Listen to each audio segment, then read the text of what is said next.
Hey guys, welcome back to Resistance Chicks. We're your hosts, Leah and Michelle. Today is the 27th of July. It is Friday. It's our weekly roundup, which is a good thing because we have a lot to bring you. We are going to try at the end of the show, if you stick around to the very end, we actually have a mail call, but you're going to want to stick around to the end of the show because you ain't going to want to miss a single thing that we have to bring you. One of those things that I'm actually kind of excited about is the Q phenomenon. Okay, I haven't always been convinced per se, very skeptical. You'll note that we don't talk about it on the show. Now all of a sudden the mainstream media is losing their minds. It's blowing up, real deal. So we are going to break down QAnon for you guys, and I think that that's a pretty big deal for Resistance Chicks to do because we have deliberately not covered this leading up to it. I mean, we hint here and there about Q, but I think today is kind of exciting. What are we going to start out with though today? This girl's name is Allie Stuckey. Allie Beth Stuckey, she's known as Allie from CRTV. If you don't know, CRTV is like a conservative, alternative television network. Louder Crowder is on there. Gavin McGinnis is on there. Michelle Malkin's on there, and Allie has a show on there, and she's quite bubbly and energetic and pleasant to watch. But I didn't know she was quite so pithy and hilarious. If you did not see the new socialist heroine Alexandria Ocasio-Cortez. I actually was going to do a whole article on her the other day on our Resistance Chicks website. Didn't get a chance to because I believe that she is one of the left's 2024 presidential hopefuls. Like, I'm not even kidding. I know she's crazy, and I know you think that this is coming out of left field, but I really do think because she's young and because she's pretty, she's dumber than a box of rocks, by the way. She's not really intelligent. I think that they may be trying to groom her. Unfortunately, I think fortunately, I think she's not groomable. She really is. She really is. But I was going to write an article about her, and then I haven't had a chance. And then all of a sudden, Allie does an interview with her, and I thought, this is really interesting because she's going around putting herself out there. She does not do an interview with Allie. This is satire. Allie put this together. You're kidding. No. Oh, really? I was hoping that it was real. No. Are you serious? Yeah. Because I saw it up on Resistance Chicks, and I was like, oh my gosh, I can't. No, I didn't watch it. Okay, I don't have time to watch once you watch it, you'll know it's satire. The comments on my Resistance Chicks are absolutely astonishingly now it all makes ridiculous. Sense. All the comments? Yes. And I had to say, it's satire, people. It's funny. It's comedy. Oh, man. Here's the thing. I was going to give this girl, Alexandra Cortez, what is it? How do you spell her? Ocasio? I was going to give her the benefit of the doubt. I thought, I cannot believe that she actually sat down with Allie and had a conversation. I've been looking forward to watching this, and now you're telling me it's satire, and I'm kind of disappointed. No, it's oh my gosh. Okay, this is better than I thought, actually. No volume. So, but actually, she dressed like the woman in the interview. So, like, her legs look like her legs. That's what makes it look so real. Okay. And but other people that were watching this thought it was her. Thought it was her. Thank you. Thank you for having me. Do you have any experience that qualifies you for this job? I was growing up during the Clinton era. And then basically when I was in middle school, 9/11 happened. This is so great. Do you have any knowledge whatsoever about how our political system works? Does that make you a little bit nervous? Put socialism into your own words. Unprecedented concentration of wealth at the very tippy top of the 1%. Wow, I'm kind of surprised to hear you admit that. It sounds like what's going on in socialist Venezuela. Mm-hmm. What do you think about what's going on in Venezuela? Just an increasing crisis of humanitarian condition. And to me, it would just be completely unacceptable if that happened on our shores. Well, couldn't that happen here if we adopted socialism? It's hard to say what direction that takes. I am not the expert on geopolitics. Didn't you major in international relations in college? Middle Eastern politics is not exactly what's at my kitchen table every night. Venezuela is not in the Middle East. I may not use the right words. How do you respond to the people who say that socialism has never worked? Capitalism was the most efficient and best economy, perhaps. Abject poverty is at the lowest level it's ever been because of capitalism. Well, I think the numbers that you just talked about is part of the problem. I don't understand. So what do you hope to accomplish when you're in Congress? This is a really good question. So what is it? I just think that that's the wrong question. Okay. So why should voters vote for you? You vote. It's democratic. Well, this has been enlightening. Thank you so much for coming on. Oh my gosh. When I saw that they sat down and did an interview, I was actually really looking forward. Now that's great. And I'm glad that you played it because that was really fun and hilarious. And it does showcase, but I'm telling you, she is kind of a master. No.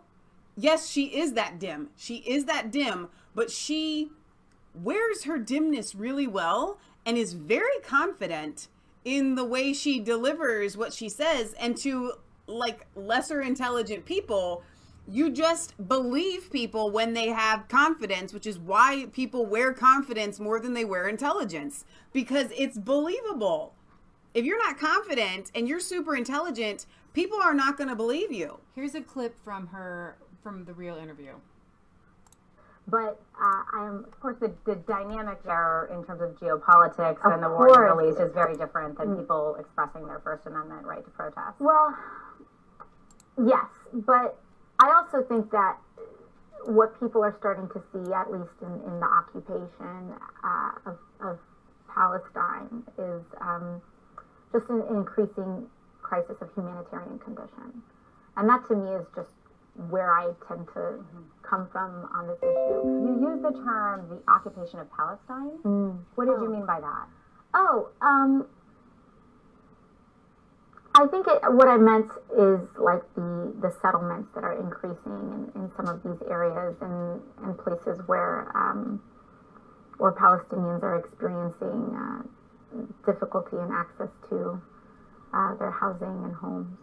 Do you think you can expand on that? Yeah, I mean, I think I'd also just, I am not the expert on geopolitics on this issue. So basically she says Israel is just occupied Palestine. Right. But she's not the expert on Middle East politics. Geopolitical. Socialist in Alexandria Ocasio-Cortez attacks Israel, calls them the occupiers of Palestine. When pressed on what she meant, she struggles to give an answer and then admitted she doesn't know what she's talking about. It just feels right to her. Yeah, it just feels She's right. been on some late night shows that I watched. She's been on some morning news shows that I have seen.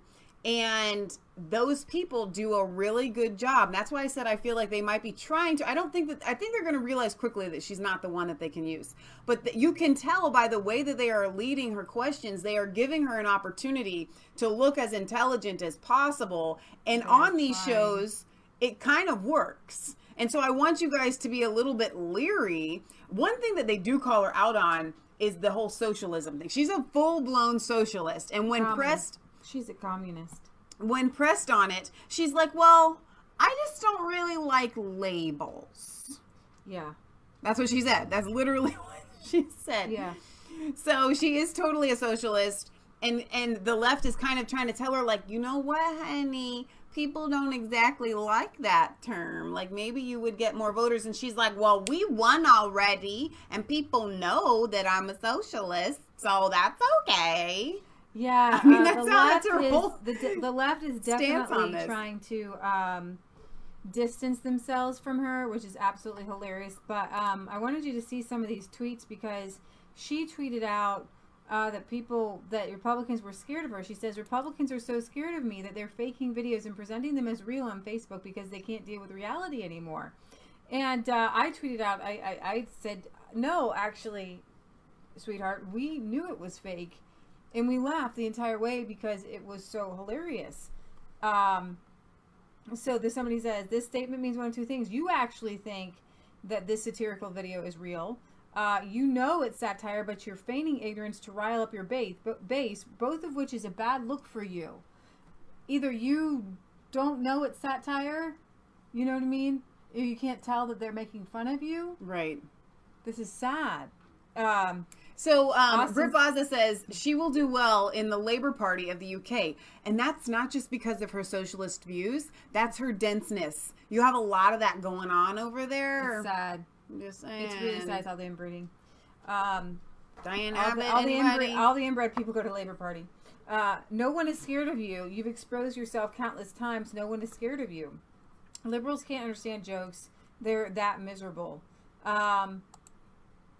I mean, you have to be really, really stupid to not to know it was a fake satirical piece, but you do pay into an organization that has leaders actively advocating for communism. So, funniest thing I've seen all day, the same libs who claim they're smart enough to run the economy and healthcare and education systems are complaining because this obviously satirical clip isn't labeled satire. If you have a functioning brain cell, you can tell this is satire. Now, when you said that... But she said in her tweet, she's like, they're putting together fake videos. So, it's almost like she doesn't know. All right. Somebody should have told her. It's going to get worse here in about 2.5 seconds. Oh, boy. So, this guy, he goes on to campuses and asks questions of college-age people. This one is in regards to Alexandria...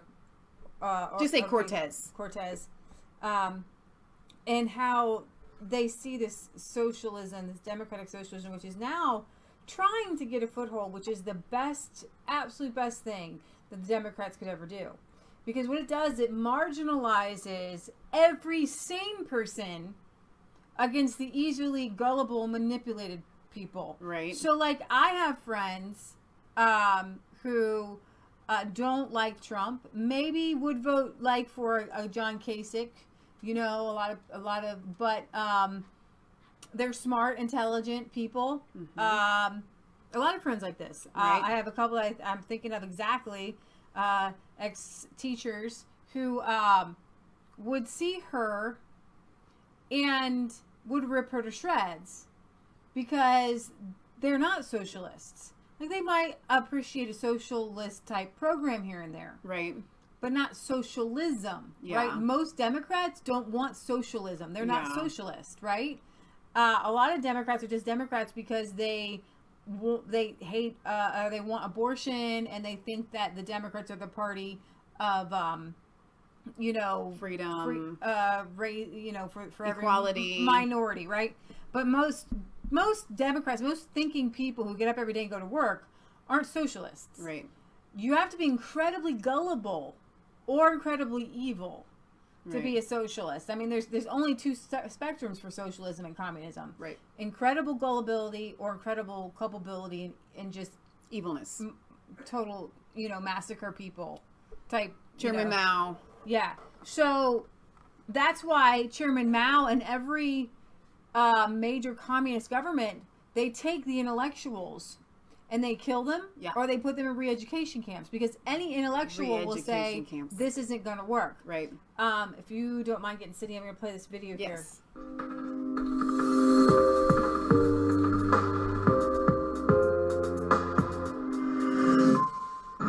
I'm Kevin Phillips with Campus Reform. Today we're in Alexandria Ocasio-Cortez's congressional district talking to her supporters about democratic socialism. Is it any different from regular socialism, and who's going to pay for all this free stuff? Let's see what they have to say. Alexandria Ocasio-Cortez, just elected, 28 years old, self-proclaimed democratic socialist, which has a lot of people talking. What are your views on her so far? I mean, I've heard only positive things. We love her. Yeah, we do love her. I voted for her because I'm from Queens. It was great. It's a breath of fresh air, and I hope it follows through into November. I like her spirit and that she's very different. People tend to freak out when they hear the word socialism like applied to anything. And why do you think that is? Rightly so. I think there's this old way of thinking about it. What do you think the government should be subsidizing? So her platform includes free healthcare, college tuition, the minimum living wage, housing as a human right. Are those things that you think the government should be providing for people? Absolutely. Are those things that you would support? Yes, it is. Are those all things that you would support the government subsidizing? 100%. Or I feel like everyone should have like free education and healthcare. How are we going to pay for those? Oh God. I mean, Us. I guess. Yeah. Who, in your mind, should pay for all of the free things? All of the free things? Well, some of it should come from taxes, but the government should pay for it. But the government is funded by taxes. Yeah. I don't know where the money would come from, but they can figure it out. Okay. More taxes on the rich people. Yeah, for sure, man. Like, they can afford it. Tax corporations, let's tax the 1% and find a way to support a living wage. The people with a good idea and a good reason to spend their tax money wouldn't mind actually paying more taxes. There are so many of these countries out there that are employing a lot more socialism in their government and into their politics, and they're doing really well. So, is Venezuela doing that? Ooh, I don't know too much about Venezuela, honey. I think they need to. I mean, are they still communists right now? So they're technically socialists. Okay. Look at other countries. It works. Like other countries, you pay higher taxes, but your government takes care of you. So when you see the social system failing in Venezuela, does that concern you? I mean, Obviously. My family's Cuban, and like I've seen the downfall of like extreme leftism, but also like I see how it like boosts the community, and like it has its up and downs, and I think we can definitely learn from history on that terms. Okay. Our country needs change, and if it has to be on the opposite side, on the extreme polar opposite side, maybe it's what we need. Privatized healthcare is a huge issue, and if it was a government-funded thing, that would be, when there aren't... Do you think the government would run it more efficiently?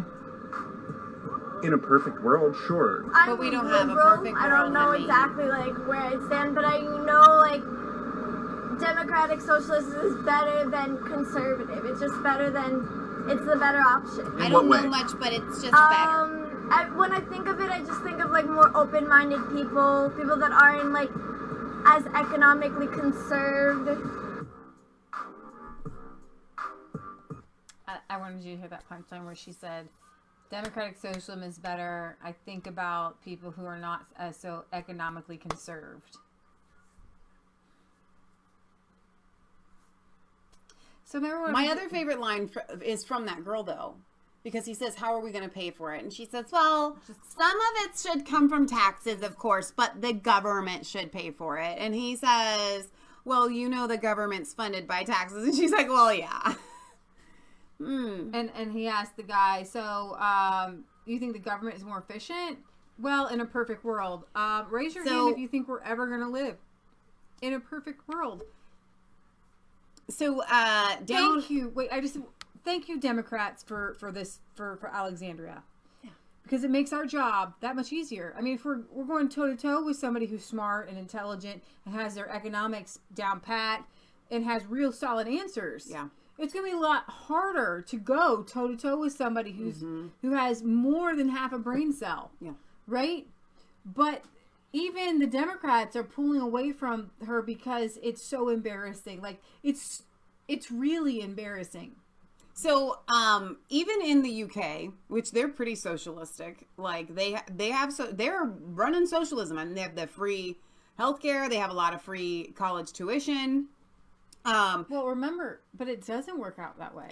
Exactly. You can't always go to college for free. You have to, it's kind of a pretend. tricky. It's really tricky. Like right. They get you in. They say you have free education, but you don't. You don't get to be whatever you want. And it's very limited. Like I hear from you guys as far as higher education goes. We call it college. You guys call it going to university, whichever you want to call it.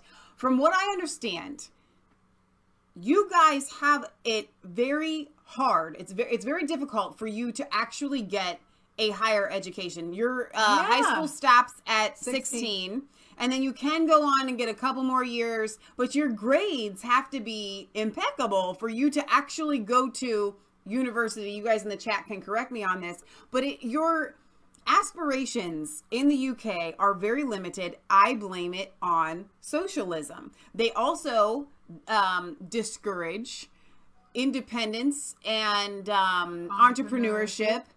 That's something that in socialism you can't really have. Why? Because in the UK, you guys are already paying almost half of your entire income to you don't have a lot of the government income to do anything with. Exactly. So if you are a entrepreneur and you have your own business where expenses are really high, then you really can't end up paying half of your income to the government. You need that to run your business, and it doesn't always work out. Oh, Michelle, write-offs and taxes, and it doesn't actually work that way. They really discourage independence because they want you hooked to the system. Think about this. They have an entire party called the Labor Party. Right. It's supposed to be the Workers' Party. But if you're always a worker, then you're always a victim, and you're always wanting more from your boss. Right. But you're never your own boss. Yeah. You're never your own autonomous person. And that's where it gets totally mixed Chris up. Holman, and I actually wanted to hit on this. I was going to talk about my uncle going to our university hospital, and before he had insurance, he had to do the pay down scale healthcare where you literally wait for 8 hours to see a doctor, then you're seeing a student. But Chris Holman hits on this from the VA side, same thing. I've been waiting several months to see my primary care doctor at the VA to get a referral to see an eye doctor so I can get a new prescription so that I won't get migraines anymore. That's what happens when the government... when the government runs your healthcare, to finish that sentence, we should just look at the VA to see how the government runs our healthcare. Then Jim West says, at 21, the grads needed are nearly, this is very difficult to, grades. The grades, sorry, my arrow was covering that. The grades needed are nearly wiped in the UK, so many start university at 21. St. Mark the Evangelist says university costs £9,000 a year. That actually doesn't sound too astronomical to me. Yeah, but it's not free. But it's not free. Exactly. And here they are touting, oh, free education. You get to whatever you want. And then people are touting Scandinavia, right? Denmark actually runs its entire social program off of oil, right? That it shares amongst the people. You've got Sweden, which is a homogenous culture that is kind of like all the same ethnicity and everything. Yeah. They're bringing new ethnicities, people living off the system, and it's draining the system dry. That's exactly what they will have. They're brainwashed to work, even if there is no work in Sweden, right? So everybody's supposed to work. So they brainwash you from the time your child to be a worker and everything. So they have created this system that does actually kind of, keep the clock ticking. Forget having dreams. Right, but when you have... Sweden is not the U.S. We are a hodgepodge. Sweden doesn't have... millions of illegal migrants. Right. How are they going to supply food and shelter and housing for millions? And they only have hundreds of thousands of illegal migrants, and they're barely staying afloat. Right. It's not... This democratic socialism wouldn't work here in America because we're just a homogenous society of all kinds of people. Yeah. And it's not even very democratic because people just tell you what to do. Jim West said, I finally got in a financial position to study from 23 to 26 without ruining myself. Mm-hmm. So everything that they are touting is free is not free. Right. Exactly. I want to give some good news, very kind of cool news. The Ninth Circuit rules we have a constitutional right to open carry for self-defense. The Ninth Circuit is one of the most liberal courts and the one that gave the Trump White House heartburn over its executive order on immigration. But even a blind squirrel finds a nut. This court recently ruled that we have a constitutional right to open carry in public for self-defense in the state of Hawaii. The Federal Appeals Court ruled on Tuesday that the U.S. Constitution's Second Amendment protects a right to openly carry a gun in public for self-defense, rejecting a claim by Hawaii officials that the right only applies to guns kept at home. The extent of the right to gun ownership protected by the Second Amendment is one of the most hotly contested debates in the United States. The ruling issued by the three-judge panel on the Ninth Circuit based in San Francisco came after the Supreme Court declined to rule either way on the carrying of guns in public. We do not take lightly the problem of gun violence, the judge said, but for better or for worse, the Second Amendment does protect a right to carry a firearm in public. So does this get bumped up to the Supreme Court? If Judge Brett Kavanaugh is confirmed, it looks like he will, then the chances improve that the High Court could hear arguments to finally decide whether we, as a whole people, have the constitutional right to carry loaded firearms in public. I want to know why that's a question. Like, why do we need the Supreme Court to decide these things, such as, do we really have the freedom of speech? So these are really basic things that we don't need the Supreme Court. It's like saying, do I have a right to breathe air? Yeah, I do. So, according to the SCOTUS blog, the question was thrust before the court in Drake versus Jerijan 4 years ago. Whether the Second Amendment secures a right to carry handguns outside of the home for self-defense, and whether state officials violate the Second Amendment by requiring that individuals wishing to exercise their right to carry a handgun for self-defense prove a justifiable need for doing so. But why is the question about handguns? The court declined. In 2013, Woolvard versus Gallagher also asked whether the so-called justifiable need provision for concealed carry permits was constitutional. Again, the court declined. On the question about the constitutionality of state-based assault bans, the court again decided to take a pass. So, based on this history, this person says, I'm not going to jump for glee yet. Then again, it shows that the fight for our Second Amendment rights shouldn't be let up, nor should we give up no matter what. So, we see this happen. We see that things are kind of moving in our direction, and I wanted to encourage you that if the Ninth Circuit, which is crazy and based out of Hawaii, I thought it was based out of Hawaii, but I guess they're based in San Francisco. If this was a Ninth Circuit decision in Young versus the state of Hawaii, and the big takeaway that states must allow for some form of carrying arms for self-defense for the average citizen. So that's what we have. So it was Young versus state of Hawaii, but it's broadly interpreted for all the states. Fantastic. So that is really good news, though, even though I'm kind of like playing it off like it should be a no-brainer. Right. Since it's apparently not, this is good news. Right. So I could have put this in the title, and I didn't want to put this picture up. We didn't go live, and I apologize because we've been really busy. There was a terror attack. We're not allowed to call it a terror attack. We have to call it a mental illness attack, because when mental illness attacks somebody, then they attack other people, according to the mainstream media. So, but that means that people that commit terror attacks are not mentally disabled at all. Paul Joseph Watson did a really good, funny breakdown of this, in that the man who came out with the spin that this particular shooter was mentally ill is a well-known Islamic spin doctor who's gotten awards for trying to make over the Islamic image. And he released a statement from the family saying that our son has been suffering from mental illness. Now, really, this shooter shot 15 people in Toronto. You need to know some facts here. Number one, it was a Greek Christian Orthodox region, and it is reported as a fact that when he went past people of color, he said, "Don't worry, I'm not going to shoot you."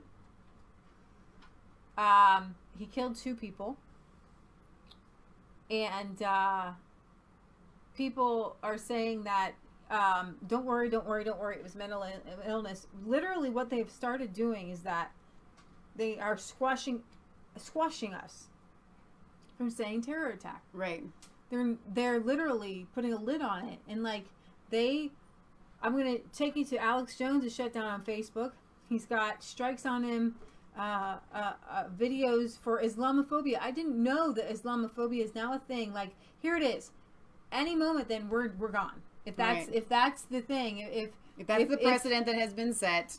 If the precedent is, if you say things against Islam and you're gone, then we could be gone. Anybody's gone. Right. It's up for the CNN and the powers that be want Alex Jones gone. Regardless of how y'all feel about him, if CNN is going so far as to try to get Facebook and Twitter to destroy Alex Jones and YouTube, then he's actually doing the right thing. He is the tip of the spear. I love InfoWars. I love the reporters there. They're really good people trying to do the right thing. Right. So, back to this Toronto shooting. This is a statement from the family. We are at terrible loss for words, but we must speak out and express our deepest condolences to the families who are now suffering on account of our son's horrific actions. We are utterly devastated by the incomprehensible news that our son was responsible for the senseless violence and loss of life that took place in Danforth. Our son had severe mental health challenges. I believe that. Struggling with psychosis and depression his entire life. Mm-hmm. The interventions of professionals were unsuccessful. Medications and therapy were unable to treat him. While we did our best to seek help for him throughout his life of struggle and pain, he just shot 15 people and killed 2. But we're supposed to feel for his struggle and pain. He just couldn't keep it in any longer. You know, this reminds me of that TED Talk that we shared on pedophilia, where the lady was trying to say that there's a difference between a child sex abuser and a pedophile. She was saying that pedophiles are just strictly attracted to children, and that there are many people that sexually abuse children that are not pedophiles because they are primarily attracted to adults, and therefore they are not pedophiles. So only 30% of child sexual abuse is committed by pedophiles. Apparently, the other 70% of child sexual abuse is just committed by people that want to abuse children but are not sexually attracted to children, so therefore it is not pedophilia. You're trying to play word games here, and there is no difference. That is exactly what they are trying to do here. Anybody that will commit any kind of terror attack has mental issues. You cannot separate the two. If you are brainwashed by a religion to commit an act of terror, you have mental issues. So I don't care if this guy had mental issues and it was documented by doctors. All the other ones that committed terror attacks that didn't have that documentation by doctors, those poor suffering people just didn't get a chance to see a doctor so that it could be diagnosed. So when it was finished, we could say, oh my gosh, it was just mental illness, that poor guy. So it doesn't matter that he had been researching ISIS and jihad. Right. No, because he just had a mental illness. So, but what that does, in all honesty, is make us all now have to look at people with mental illness as potential mass murderers. Huh. And that's the caveat that doesn't fit. Right. That's, you can't throw everyone else under the bus. Right. Because you're literally saying that mental illness causes people to become mass murderers, which is absolutely unequivocally false.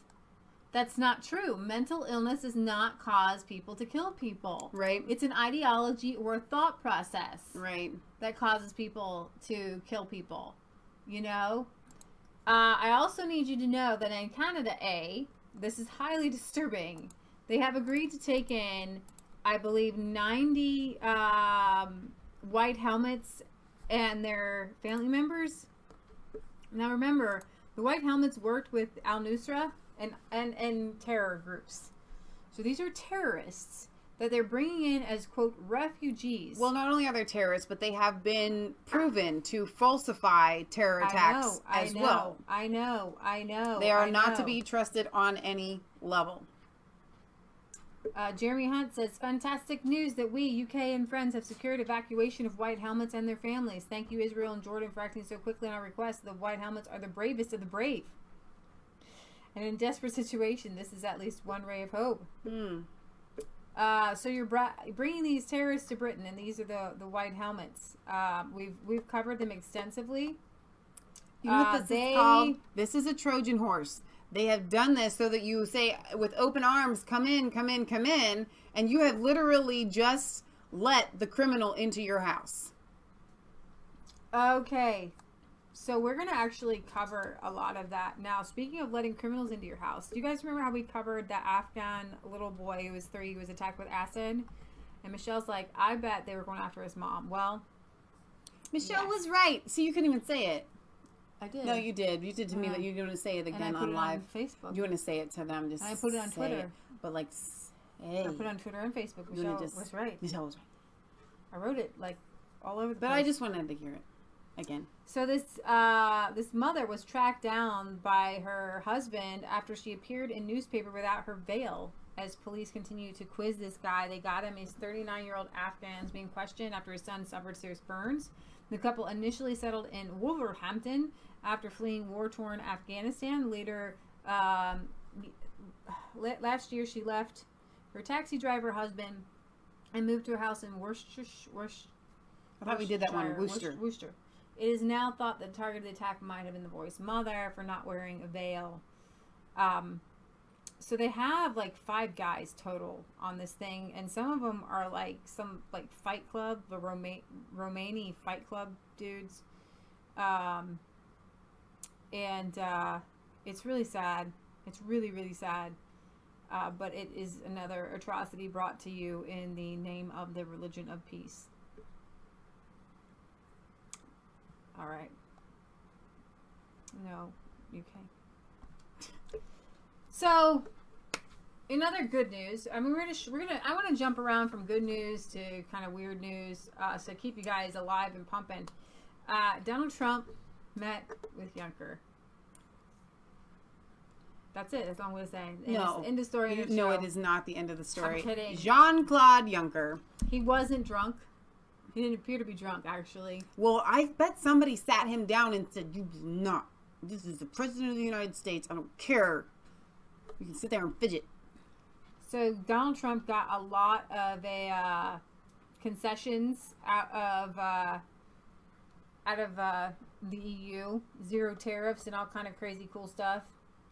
And the one thing I said when Worth a Look sent this to me was, "Oh my gosh, Brexit needs Trump.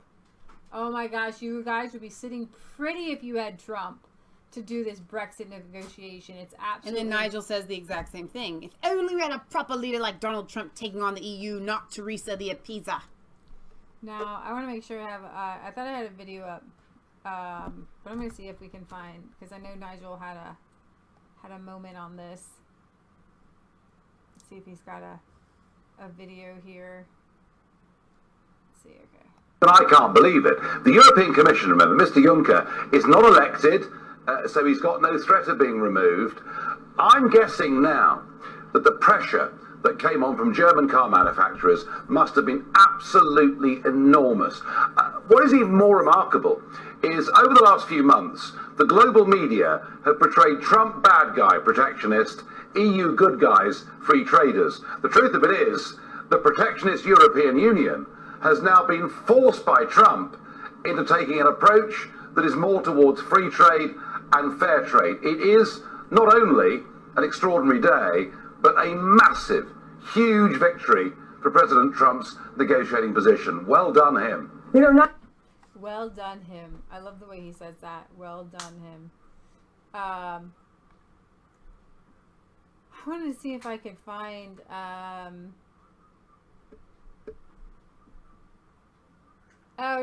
he was at the high school leadership summit, the conservative high school leadership summit, so that was kind of exciting. You're still talking about Nigel. I am. I thought I had another clip of him, and that was kind of short. That's okay. Sagittarian says, "I heard Juncker brought colorful cue cards to explain things to President Trump." Jim West says Juncker was on Bud Light, so not affected. I do want to play this for you. This is on just a clip on Brexit here, real quick. Andrea Jenkins. Thank you, Mr. Speaker. This Could was the Prime really Minister inform the House at what point it was decided that Brexit means remain? Prime Minister.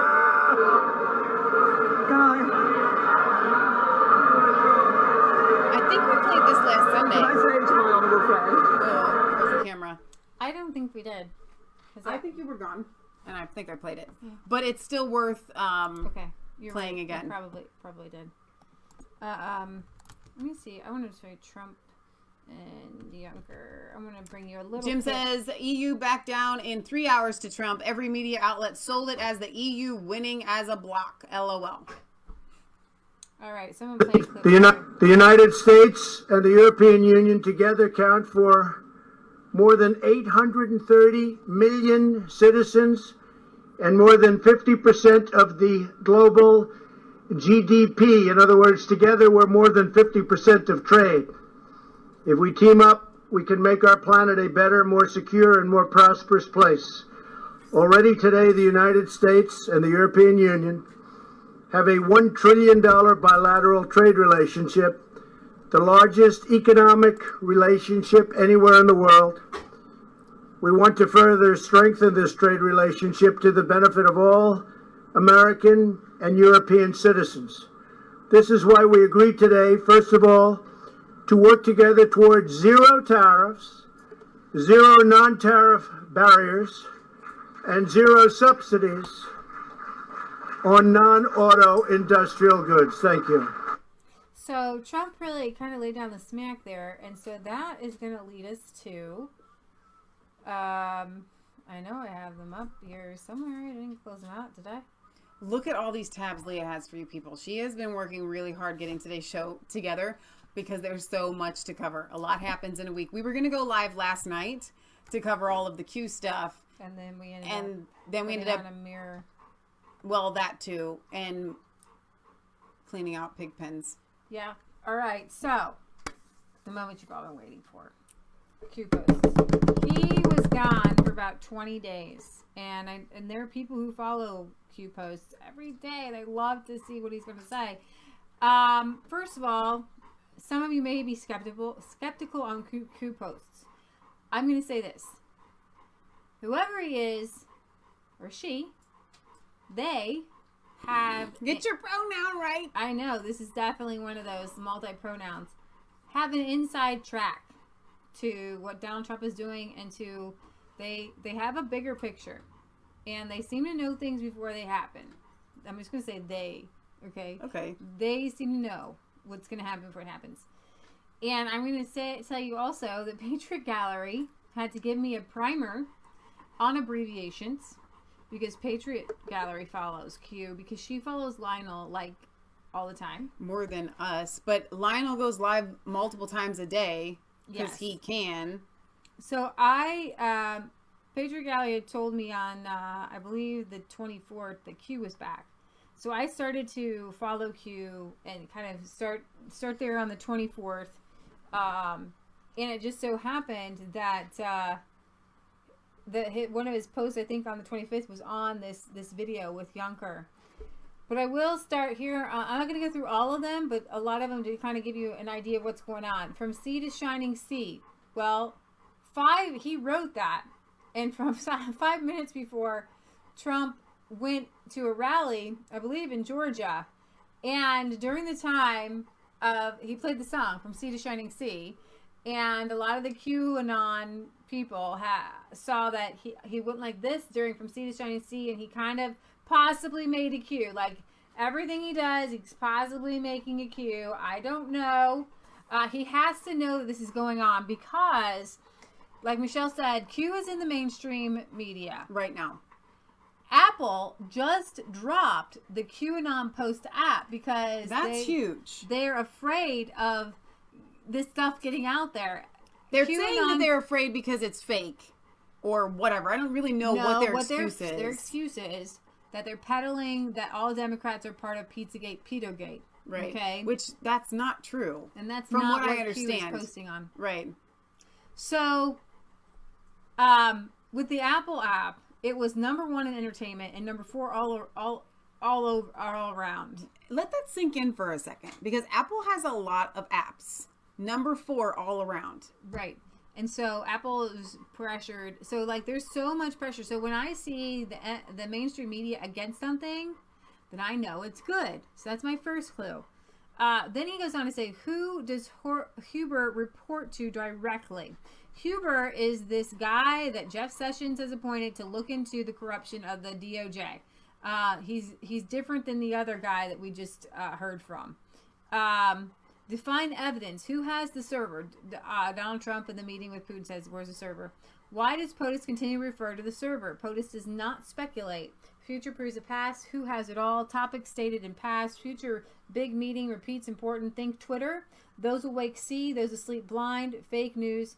Now, it's interesting to watch a lot of these things drop, and then other things drop immediately after. So then you have Representative Gates come out saying Twitter is shadow banning. And so it says, watch Twitter. And then all of a sudden, Twitter is in the news. Donald Trump is tweeting about Twitter. I'm like... And that will be covered when we cover InfoWars censorship, too. We'll get to that a little bit deeper. So think Twitter, and then Trump tweets out, "Why we're going to go after you. We're going to investigate this shadow banning." You know. So let's see. There's a couple more. He posts here all these links to the Daily Beast, Media Matters, Right Wing Watch, Huffington Post, NBC Nightly News. Here, just to give you an idea, Apple pulls conspiracy theory application from the Apple Store. And then it goes on to say controversial and popular conspiracy theory app called Q Drops. It takes false online conspiracies like Pizzagate even further. The Q Drops app pushes bogus theories called QAnon. What's dangerous about this app is that it amplifies a theory that alleges that the Democratic Party is engaged in child murder and sex rings of children. Celebrities like Roseanne and Kurt Schilling have shared and supported Q conspiracies on social media, as well as Sean Hannity and Alex Jones. Q Drops recently peaked at number 10 in the paid app section of Apple's App Store, number 1 in the entertainment section. Apple and Google have taken cuts of the profits. This spread of falsehoods is dangerous for public safety. Apple CEO Tim Cook has repeatedly said his company prides itself on reviewing each app, saying back in April, in the aftermath of Facebook's Cambridge Analytica data scandal, "We don't subscribe to the view that you have to let everybody in that wants to, or if you don't believe in free speech." It's very right. We don't believe that. But in this case, controversial Q Drops was let in. When NBC News approached Apple to ask about Q Drops, it removed the app from the App Store, telling us we will take swift action to remove any apps that violate our guidelines or the law. We take this responsibility very seriously. But Q Drops still appears in the Google Play Store. Amazon sells QAnon merchandise. Both companies declined to comment. The husband and wife team that created Q Drops and gets the biggest cut of the profits from its sales has not responded either. But after Apple dropped their app, they tweeted they're working with Apple to alleviate any concerns they may have so we can be put back on the store. Before you believe anything, just give one thought to who might be making money off the information that you're being given, off of the melodrama that you're being fed. Who cares? You know, when I was a kid, we went to convenience stores all the time. I don't know, it was just a thing. We don't go into any at all anymore. But we would go into a convenience store and I would see the National Enquirer, for those of you across the pond. Oh my gosh. Was just like you would see Godzilla and a big building. You would see the 8-armed woman had triplets. Michelle, they're still at the grocery store. So my point is, no one cares. No one cares if you are peddling falsehoods. It's legal to do so. It's all tabloids. They're everywhere. They're in every grocery store. You're allowed to write stories against the movie stars that may be totally false. You know, Kirstie Alley gained 800 pounds. That's literally not physically possible. Okay, it doesn't matter. You're allowed to do these things. And you know what? Here's the deal. Apple is allowed to remove their app. I believe that, as in the words of Nigel, they are cutting off their nose to spite their face. Because with an app that is that huge, you're going to have people that are leaving Apple because they're fed up with you trying to control it's like, you have all these different avenues. You try to go one way and then they cut it off. You try to go another way and they cut it off. And so you're left in this box because they literally they've cut off all the avenues and they say, well, you can go wherever you want. You're free. Well, you've cut off all the avenues. I can't get out anywhere. Well, that's not our problem. You're free to move about. It's just we've cut off the avenues. People are waking up to this. Yeah. There is no greater current threat to the American people than the fake news media. Controlled MSM, study Nazism, compare contrast Antifa, compare contrast socialism, push for rebirth, who financed then, who is financing now, dark to light, good wins. And he posts right now, an NBC News exclusive. Apple and Google have vowed to fight fake news and conspiracy theories, but they're also profiting from it. The tech giants sold an app. So it's absolutely crazy. Another thing on Q there. You're witnessing the systematic destruction of the old guard. Power will return to the people. It says, we saw you. God bless you, patriots. And motorcade honking for Donald Trump. He says, we saw you. Kind of crazy. And then I think I told you, somebody else found this. This is from the Sea to Shining Sea. And it's right at the beginning and like 20 seconds in. And people thought it was kind of like, ooh. Oh, you have to turn it up down there. From the lakes of Minnesota to the hills of Tennessee, across the plains of Texas, from sea to shining sea, from Detroit. So that was the Sea to Shining Sea. I have to tell you guys, here is the deal on Michelle's opinion of the whole Q thing. One thing I feel like I can say as a matter of fact, I have no problem putting this out there. I believe this is fact. Trump follows Q. Okay? Because he knows everything that is going on. He goes to The Drudge. He follows Alex Jones. Trump is in the know as far as what is going on with his base because he understands that it is you guys keeping him alive. Exactly. And so he wants to know what you guys, it's kind of like a parent almost. They want to know what their kid is into. He wants to know what you guys are into. So he is following Q. So regardless of whether you think that Donald Trump is Q or it's a right-hand person who's, and Trump is in on it, we'll set that aside. Dude knew of this Q post, and I believe after watching that, he really was trying to give an ode to it. I think he loves it. I think he loves the mystery behind it. People not knowing. I think he totally caters to it. To the 25th. This is what actually got me going because I saw somebody, a Zero Hedge or something, post about this. Donald Trump is going to have 4 positions to appoint to the Federal Reserve. And it says 2 + 2 confirmations, which is 4. Fast, we will never again be under their control. And they post a link to Trump poised to take control of the Federal Reserve. President Trump sharply criticized the Federal Reserve this week, saying interest rate increases are hurting the economy. Trump will have the opportunity to fashion the central bank in the image he would like, as he has 4 vacancies to fill on the Board of Governors. The result could be a more politicized Fed. And maybe it would lead to an audit. So the Board of Governors and Federal Reserve is required to have 7 members. It has 3. 2 of the current governors were put into their position by President Trump. 2 more have been nominated by the president and are awaiting confirmation by the Senate. After these 2 are put on the Fed's board, the president will then nominate 2 more to follow them. In essence, it is possible that 6 of the 7 board members will be put in place by Trump. The Federal Open Market Committee has 12 members and sets the nation's monetary policy. 7 of the 12 are members of the Board of Governors. 5 additional are Federal Reserve District Bank presidents. Other than the head of the Fed Bank in New York, who was nominated by the president, the other 4 can only take their positions as district bank presidents if the board in Washington agrees to their hiring. One of these, the Fed Bank president in Minneapolis, Neil Kaspari, is already gunning for no further rate increases. So we'll see. Bottom line, the president can and will take control of the Fed. It may be recalled when the law was written creating the Federal Reserve, the Secretary of the Treasury was designated as the head of the Federal Reserve. We're going to return to that era. So we shall see. Q's pretty excited about it, so I will keep my fingers crossed. Anything that has Trump criticizing the Federal Reserve has me excited. Somebody says morning Q, and then he says happy days ahead, Patriot. Somebody says is need for clarification in order to prevent movement in this movement split. Is R real or fake? And he says there's only Q. There are a lot of people who are like either pro Q or anti Q. And I'm open. Okay, I'm open. And then it says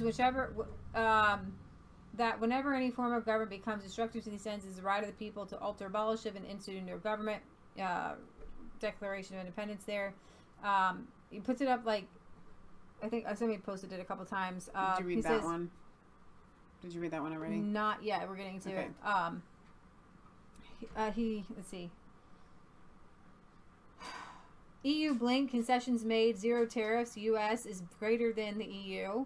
I can do math symbols there, right? America first, this is what happens when the POTUS does not sell out.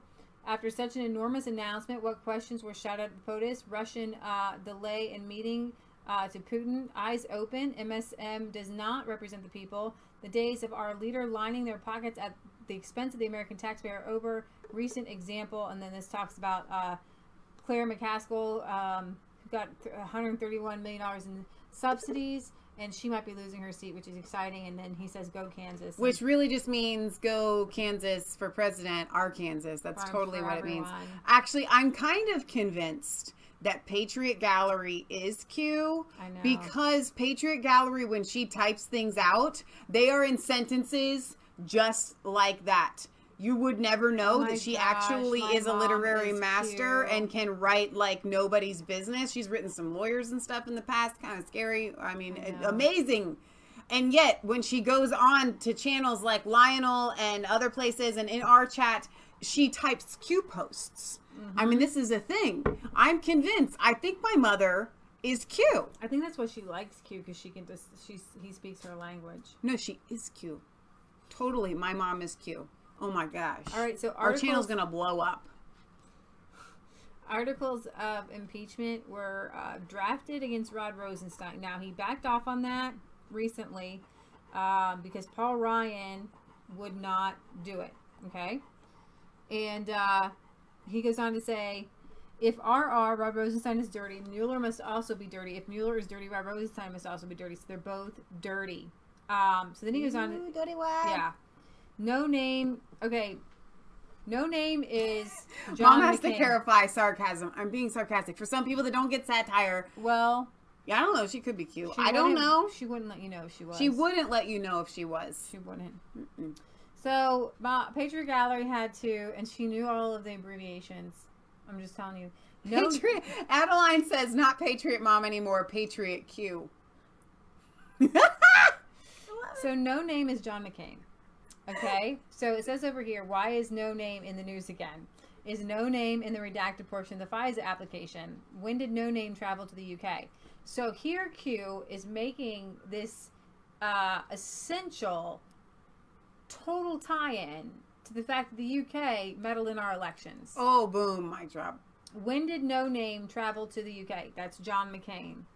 What if the UK government worked hand in hand with the Hussein administration? I was like, Mom, is that like Saudi Arabia? He goes, no. They always call it Obama Hussein because his name is Barack Hussein Obama. Oh my gosh. So his name is Hussein in the Q post.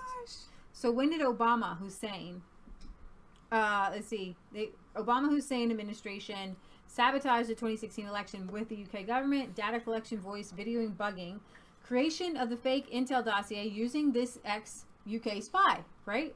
Co-sponsor of the insurance policy, the UK. Here we have Q framing the narrative, not framing the UK, just framing the narrative around the UK. Mom, PS and LP. Tell me again. No name is Peter Strzok. Lisa Page. Sorry, I got it. I remember now. That was really fast. I mean, I feel like that was good. Reaction timing. You got that. It took me a minute. Peter Strzok, Lisa Page, John McCain, no name, James Clapper, Brennan Rice, Loretta Lynch, Hillary Clinton, BC is Bill Clinton, Hussein plus 22 people. What if the intel mass penetrations have framed Russia? And yes, they did. CrowdStrike servers, Susan Rice. This is good. This is like a fun game. And J.A. Is that Valerie Jarrett? No. Oh. No, because that would be V.A. Well, yeah, there's another one. John Adams. Why does the UK government desperately want... Oh, Julian Assange. Oh, Julian yeah. Assange. Think source files, the more you know. So this is encouraging to me because for a while there, I wasn't sure where Q stood on Julian Assange. Q is pro Julian Assange, and he wants to know why the UK wants him so bad. Okay. Then he says something big is about to drop, and then Facebook has gone into a death spiral. The stocks were down 19%, then they were down 20%, then they were down 24%, then they were kind of back up at 20%. It's like one of the biggest losses. $160 billion. And I said billion. Zuckerberg himself lost $16 billion in one day just in his own little portfolio. Hey, I woke up today. I lost $16. Hey, I woke up today. I lost $16 billion. That can't be a thing. You guys, Facebook isn't a thing. Like, it's not a real tangible thing. The fact that that dude got $16 billion to lose for creating an app that we all get on and say hello to our friends with, that is absolutely ridiculous. We are great. No, not million with an M. Billion with a B. Billion with a B. Billion. That's just how much he lost, and he's still sitting pretty, even with that loss. So why did he lose it? Now this is the tricky thing. Now, there's a lot. Q is making posts on this as we speak. This is a developing story. Okay? Now, I want you to go back with me to 2016. We're taking a time machine. Everybody and their mother, right, left, middle, centrist, they were sharing things all over Facebook, but it was predominantly anti-Clinton. You people. And pro-Donald Trump. Right. That's how he got elected. Alex Jones was being shared on Facebook. Everybody was being shared. Breitbart was being shared. WikiLeaks was being shared. My friends were sharing it. Friends who don't post political things were sharing. Yeah. Like an article on Clinton would get shared like millions of times. They said to Zuckerberg, you know, Facebook ruined this election with fake news. Why are we hearing about fake news? Because they went to Zuckerberg and said it's fake news about Hillary Clinton and child molestation and P-Gate and Pizzagate and all that stuff. So he says, no, it didn't. We just let people share ideas. We just let them share ideas. And they said, no, you ruined this for Hillary.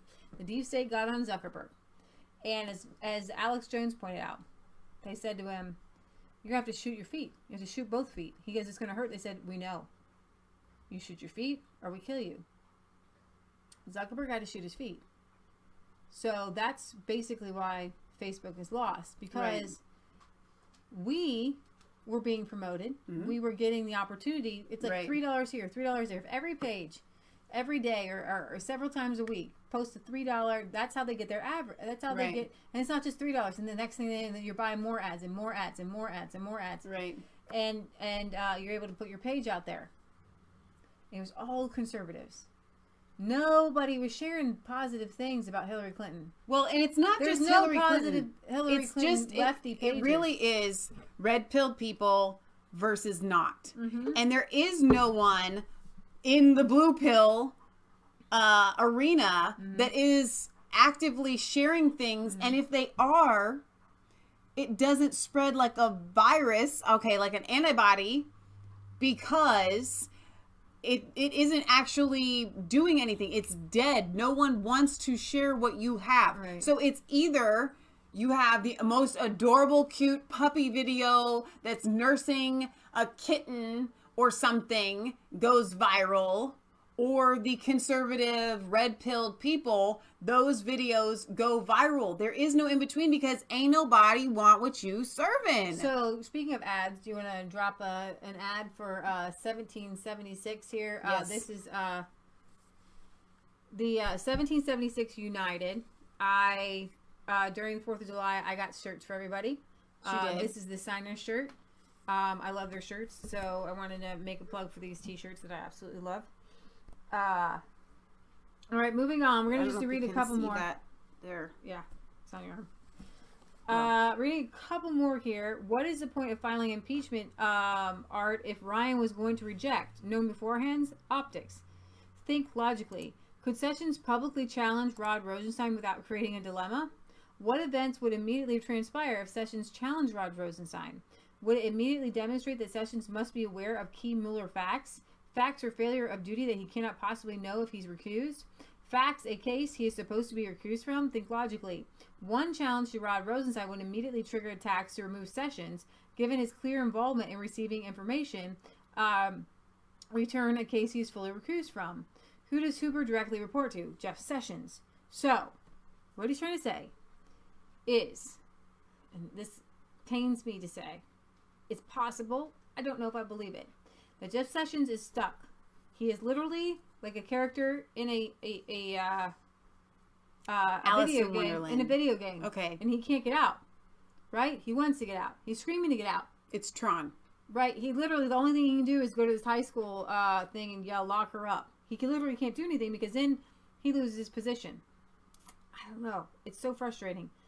But Hoover reports to Sessions, so he's getting information that should actually get him to fire Rod Rosenstein. But if he fires Rod Rosenstein, then all Hades breaks loose, right? Do it. So, no, he can't. No, he seriously can't. Like, bad Hades. Why is this important? Why did Sessions recuse? Is the left attacking Sessions? What advantage exists based on this setup? POTUS publicly expresses his anger to Sessions' recusal. Do you believe POTUS would allow a complete takeover of his DOJ if nothing was being done behind the scenes to hold people accountable? When POTUS states that the swamp is being drained, do you believe it? When POTUS states it's happening, do you believe it? Do you believe POTUS would allow Sessions and Rod Rosenstein to run his DOJ if something wasn't being done to his liking? Logical thinking. Clickbait derails logical thinking. Think for yourself. Trust yourself. Mueller investigating POTUS tweets for obstruction. You now have a front row seat. Enjoy the show. So, yes. The more you read those, the more I know it's my mom. I know. You know it's mom. I know Well, and then somebody posted this thing. We're coming after you. We're going to get you. We know who you are. And then he posted a scripture. Put to death, therefore, whatever belongs to your earthly nature, sexual immorality, impurity, lust, evil desires, and greed, which is idolatry. Because of these, the wrath of God is coming. Colossians 3:5. Your evil has no place in this world. Totally my mother. If not my mother, she's on the phone with whoever this Q person is. So Facebook, collaborating. Here's the real big reason for the Facebook drop. Right? The shareholders want Zuckerberg out of the chairmanship. He's a chairman and he's CEO. So Facebook shares are dropping. The shareholder wants to out Zuckerberg as Facebook chairman. Also in the news just today is that Facebook was trying to work with China to get Facebook in China. We have a Chinese friend. You can't Ain't got no Facebook. And it was set to happen, and then China pulled out because in China there are so many different levels of corruption. And when a town or a city or a province may go with you, if somebody else doesn't, then they can pull the plug. I would like to talk to you about the discussions between Zuckerberg and the Chinese for if Facebook can go to China. The Chinese people said to Zuckerberg, how good are you at the censorship? How can you ensure us that bad information, good information, will not be disseminated to our citizens? Zuckerberg says, well, we're pretty good at censoring. I don't know. You let Hillary Clinton, you made her lose. I'm not convinced that you can do this. And Zuckerberg says, no, but we've really worked on our I don't think so. We do not trust that you can make sure that our people will not be able to get the truth out to other people. And we need to keep our secrets. So no Facebook in China anymore, ever. Yeah. So I'm going to play for you this little clip by Jim Jordan, who... That was not Korean, Adeline. I think that was Chinese. Jim Jordan feels Chinese. Has put his hat in for Speaker of the House. Now watch for the trolls to come out and the evil to come out. This is time for Michelle's happy dance. To rip him to pieces. Well, not that part, but the fact that Jim Jordan has put in his name in the hat. I hope he stays strong and is able to withstand the power. Stay strong. So here he explains why the articles of impeachment were filed against Rod Rosenstein.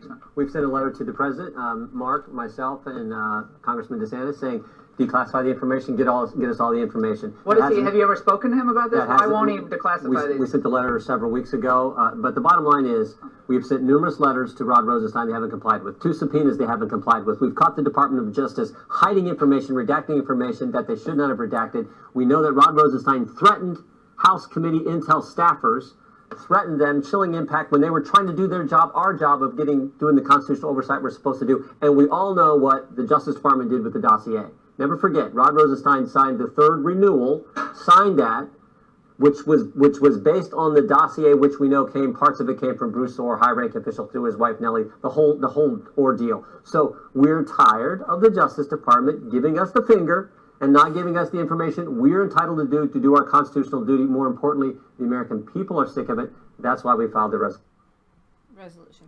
Fantastic. So raise your hand if you want this guy to be Speaker of the House. Raise your hand if you are suspicious that the reason why Paul Ryan is stepping down as Speaker of the House has nothing to do with him wanting to spend more time with his family and everything to do with the fact that the Democrats understand that they have no chance in heaven or down under to win 2020. And they think, well, you know what? If we can't win from the Democratic side, at least we can get in one of our lapdogs, Paul Ryan, as a possible win against Trump. Totally not going to happen, but I believe that that's what they are trying to do. All right, a couple more Q posts. This is from Pause today. Johnny, you must be new here. I was not making fun of the Chinese accent. I was making fun of the communist Chinese government. Because if you weren't new here, you would understand that we make fun of just about every accent under the sun. Doesn't matter if it's hillbilly hick, if it's just rather regular Northern Ohio or Canadian, we're going to be making fun of everybody. We could go to the UK. It don't matter, son. We're going to make fun of every accent. Why? Because it's fun. Ease up a little bit. I wouldn't be doing the Chinese accent if it wasn't enjoyable, which means it's kind of an ode to the fact that I like it, not making fun of it. We make fun of the Irish, you know. It's a thing. It's a Resistance Chicks thing. Now, I definitely was pulling down making fun of the Chinese communistic government that's censoring Facebook. You can call me out on that, but I'm still right. Carry on with the Q posts. All right, so he says Twitter near 20% slide, Facebook near 20% slide, all because of missed earnings. What does this Wall Street know? Are insiders dumping? DC moves slow. At Jack at Twitter and Mark Zuckerberg, your hands are dirty. Then he posts this, very interesting. Keep your promise. This is not a game. And then this is a picture of Lisa Page, I believe, here, and it almost looks like she's in the UK. When does a bird sing? In a cage. Why does it cage? So is she caged? I don't know. More warnings on the UK, and then there was some missile fired, and I think we're gonna stop there. What? Except for over here, he says there's nothing more precious than our children. Evil has no boundaries. And then it links to this Slayer. Evil has no boundaries. Lyrics is totally disgusting. The choice to know will ultimately be yours. These people are sick. And then to those who are courageous enough to speak out, we will stand with you. You're not alone in this fight. And this is supposed to link to the Ronan Farrow article. But I don't think it did. I think it got taken down. So I don't actually know. This guy is CBS. He's a big guy. Leslie Moonves. If you don't know who he is, that's fine. He's the CBS CEO. One of the most powerful men in Hollywood, is accused of unwanted kissing and touching in a New Yorker article set to be published Friday, today. The New Yorker is publishing this article by Ronan Farrow that includes allegations of sexual misconduct on the part of the embattled CBS chairman. Fantastic. The spokeswoman for the New Yorker says, we don't comment. And so all allegations of personal misconduct will be taken seriously, CBS says. And the guy's 68 years old. He's married to some chick. I don't know. So I don't know what's going down. Q is linking to it. I don't know. I guess her name is Elena Douglas. So she's I don't want to read about it. I'm just so done with these people, but still. You know what? Here's the thing. It doesn't, each story at this point, it does matter because these people deserve justice and the perps deserve punishment. But the good news that I want you guys to focus on is the fact that it is being exposed. More people are coming out, and I believe that the Hollywood pedophile ring that is about to be brought down. What was the latest that we were talking about the Hollywood pedophile ring that somebody had just exposed? We covered it. The Dunn guy on Twitter, the guy, the Guardians of the Galaxy Yeah, guy. that guy. Yeah, that's kind of blown up. There's more guys. Because he had all of those tweets where, you know what, joking about pedophilia is not a joke. Like, can't. There's another guy. He does another thing. I don't know. I'm so out of it. I don't know who this kind of famous guy. If you follow me on Twitter, you can follow those stories because, like, Twitter is taking down pedophiles right and left. Well, Twitter isn't. The people on Twitter. Yeah. They're not Twitter, obviously. Speaking of pedophiles, the UK government is finally launching the ethnic origin study of child rape gangs after decades of abuse. So, I wanted to put that out there. They're finally going to see who's doing what. Better late than never? I wanted to bring this out. In Canada, mentally ill Muslim is returned to community found not criminally responsible for stabbing 3 soldiers in Army Recruiting Center, saying Allah told me to do it. Now, wait a minute. Weren't we just in Canada when we were talking about... So this must be the new thing, and I'm sorry, Are Johnny. all Muslims all like of the more accents. prone I to got the mentally Canadian ill? accent, don't you know? It's just a thing, okay? So all the Canadians are coming out. No, that's Boston. See, then they just jumble together. They're But the all the Canadians Canadians are did. coming out saying these crimes are mental illness, which actually is true. They've got half of the argument there, but you can't just say, oh, they're just mentally disabled. The mentally ill stabber A. I'm gonna try to get. I can do. You can do Canadian. Canadian, An eh? Army Recruiting Center attack You bet you're darn to be tootin'. allowed into the community. It appears the last mentally ill lone wolf who went on a 2016 rampage in Toronto will be freed in no time. In a shocking decision, this Hassan Ali, a man with schizophrenia, found not criminally responsible for the attempted murder of 3 soldiers at the Canadian Forces Recruiting Center in New York, has already been cleared to leave the secure unit of his Hamilton hospital this year on passes into the community, including forays that aren't even directly supervised. This follows Ali's hearing before the Ontario Review Board earlier this month after court found him in NCR due to his mental disorder, but acquitted him on terrorism charges, and the federal crown is currently appealing that decision, still arguing that a lone wolf falls under the Canada's anti-terror laws.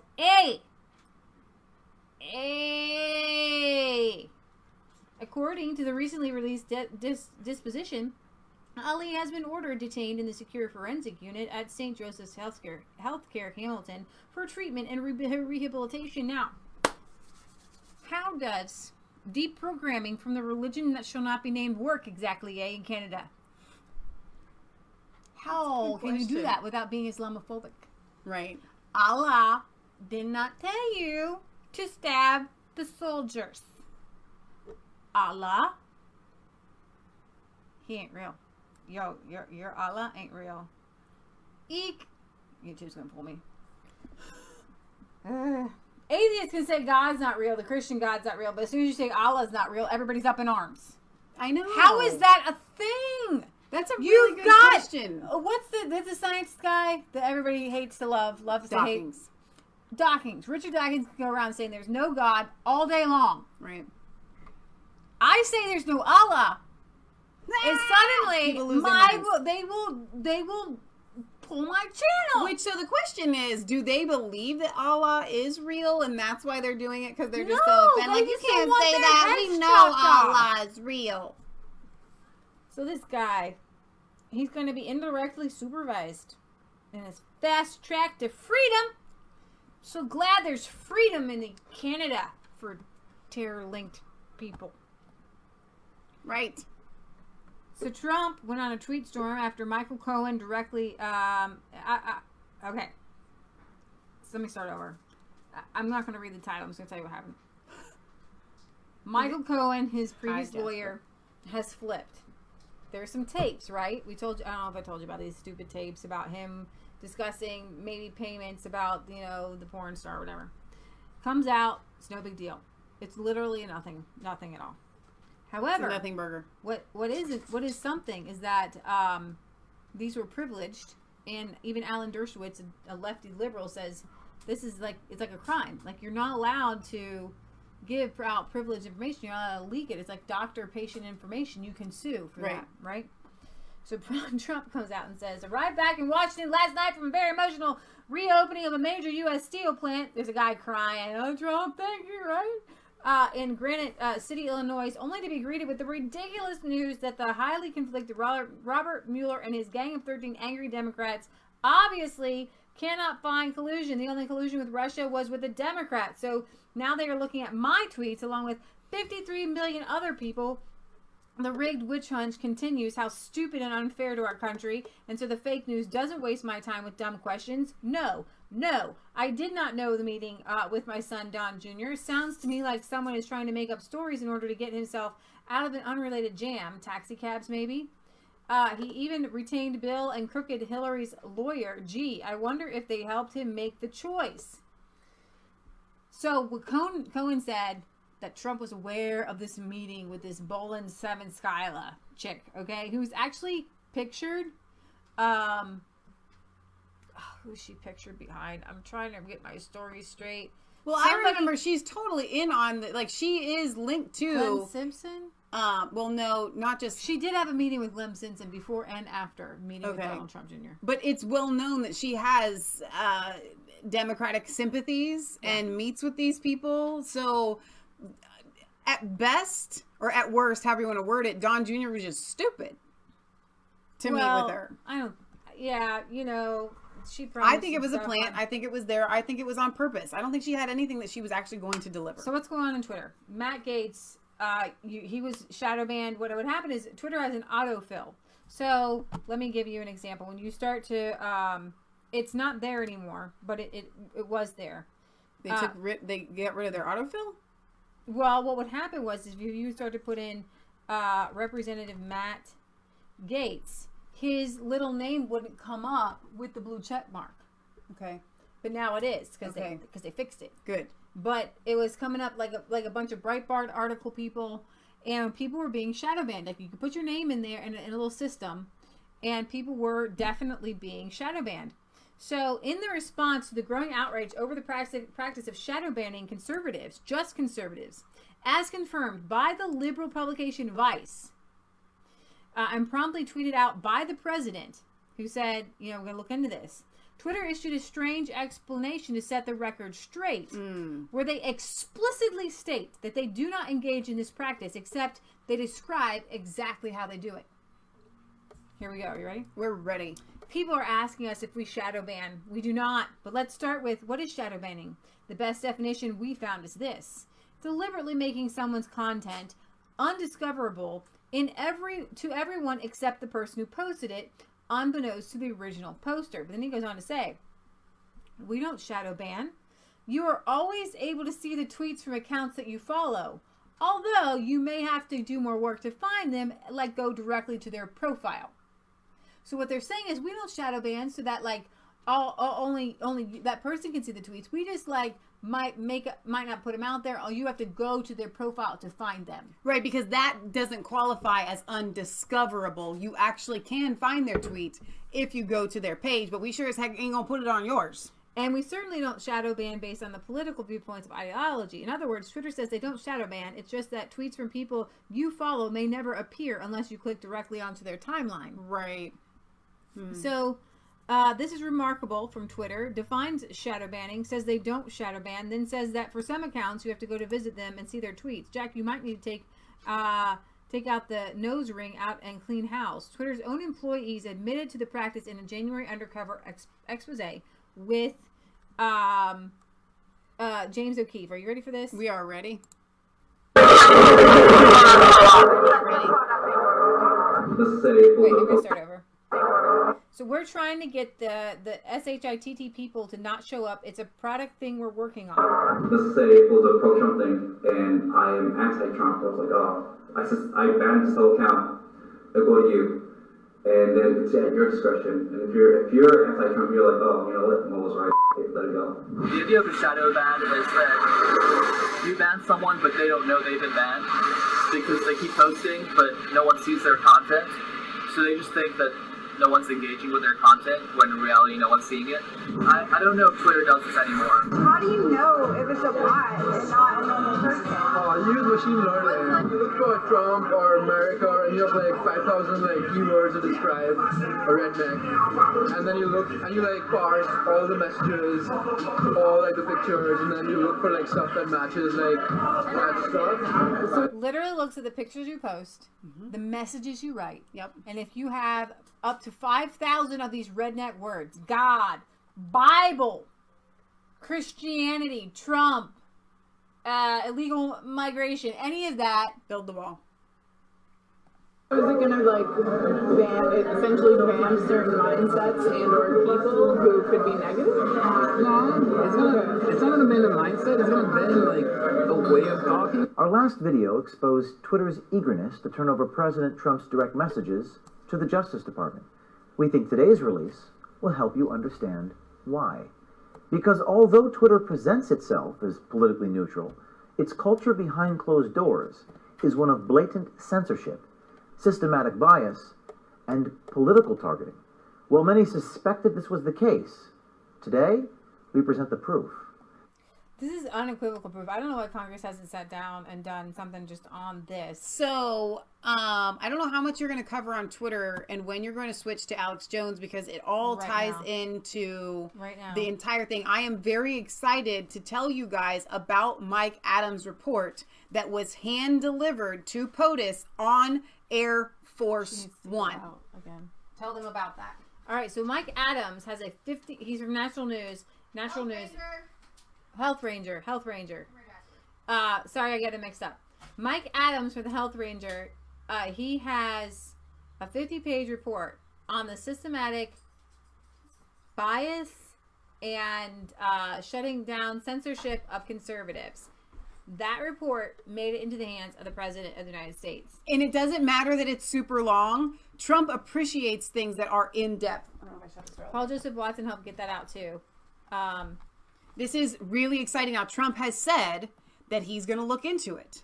I mean, he literally came out and said, I'm going to look into this. There's so much happening with InfoWars right now. And listen, guys, what happens to InfoWars happens to everybody else. They're the tip of the spear. They hit him first because he is the fall guy, even though everybody goes on Alex Jones. Right. Tony Schaefer goes on Alex Jones. Dr. Nigel and Katie Hopkins have been on there. Hopkins, Nigel, Rand Paul, Ron Paul. Resistance chicks. Everybody goes on Alex Jones. Right. And his personality is over the top, might not be your cup of tea, and that's fine. But still, the people that he interviews and the people that he has on everybody. And CNN lies about banned InfoWars videos in new censorship attempt. See the banned videos for yourself. Claims deleted YouTube videos endorse child endangerment when the opposite is true. So do you want to read the article or do you want to just break it down? Let's kind of go over a little bit. Okay.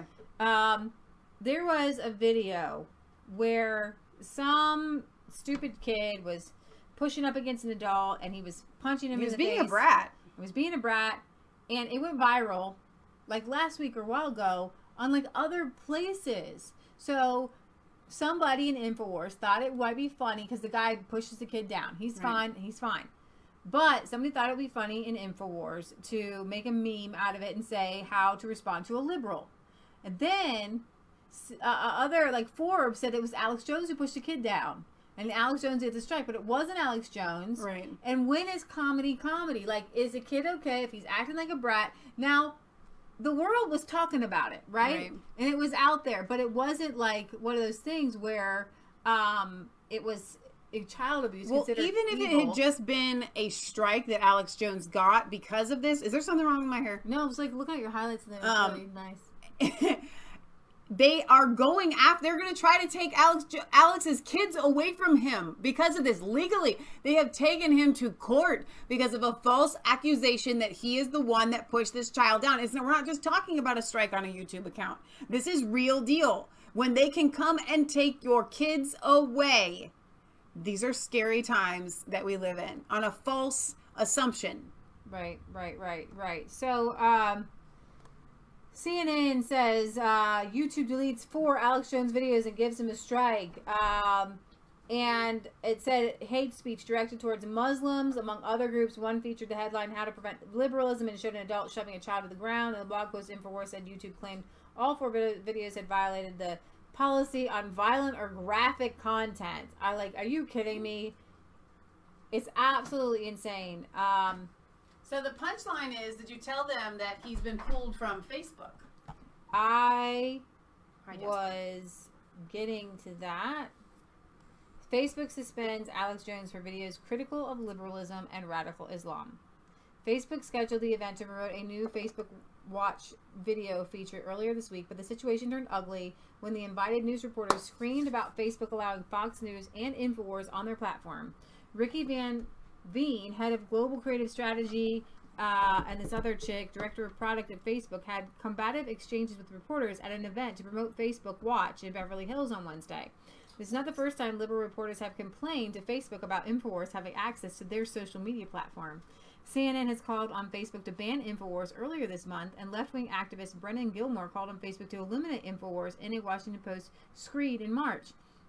But the fact that the news reporters called on Facebook to ban Fox News from their platform is a new leap for the American left. If Democrats and their mainstream media want Fox News eliminated from Facebook, the largest and most successful news organization in America today, then it is safe to say the American left wants all conservative publishers banned from the social media platform. On Friday, Facebook finally appeased the liberal mob by suspending several Facebook pages tied to Alex Jones and InfoWars. This comes after months of pressure from liberal news reporters pushing Facebook to crack down on conservative news. Facebook suspended the conservative channel for posting videos that were critical of liberalism and radical Islam. Several Facebook pages tied to Alex Jones, including the official pages for InfoWars and Alex Jones himself, are close to being removed from the platform for violating its community standards multiple times, a Facebook spokesperson said. Pages operated by InfoWars still remain active, but they had not hit the undisclosed threshold violations. The Facebook spokesperson told CNBC that InfoWars pages are getting close to that threshold, but would not say specifically how many more infractions would be necessary to pull them. Jones's personal account was temporarily banned on Facebook Thursday for 30 days after it was found responsible for uploading 4 videos that went against community standards. The clips were posted on different pages operated by InfoWars and Alex Jones. Alex Jones had previously been warned he could be blocked by Facebook for other infractions. One of the removed videos shows a man shoving a child, how to prevent liberalism. These same 4 videos are also removed by YouTube, barred Alex Jones from live streaming for 90 days. So, interestingly enough, we're covering Alex Jones. He is the one that we can see. He's the one that they are going after. But it is happening to everyone, everywhere, right, including us. I am sitting here and I am watching the watch numbers. I'm glad that you all are here. Please do not get me wrong. Lee and I were talking about this the other day. Yeah. We've got Mike Cernovich, who's like afraid for his life almost. I mean, the dude has to take ice cold showers to manage stress. Not even kidding. Because of all the lies and all the things that they make up about him. Because being in the limelight is really difficult. I ain't got time for that kind of stuff, Jack. Like, I literally do not. I'm glad that we have this small group. However, our grouping keeps getting smaller and smaller and smaller. And as we are talking about shadow banning, I am watching our watch numbers drop. Okay? I'm not even kidding you. I don't think that that's a coincidence. I have been waiting on YouTube for weeks, actually months, but I re-brought it up again weeks ago to discuss the fact that our videos always say Mass Faith 3 is live now and it takes you to the Jordan Peterson video, so that when we go live, it doesn't get put into the live videos. So we are completely censored that way. Nothing I can do about it. I believe that they have watched our content and they have told this woman, Irish is her name that I'm dealing with. They always give you a name. I think it's totally a pseudonym or whatever. But they have told this woman, just string her along. I got another email the other day after like 2 weeks. Oh, just let you know, we're still working on this. We're still working on it.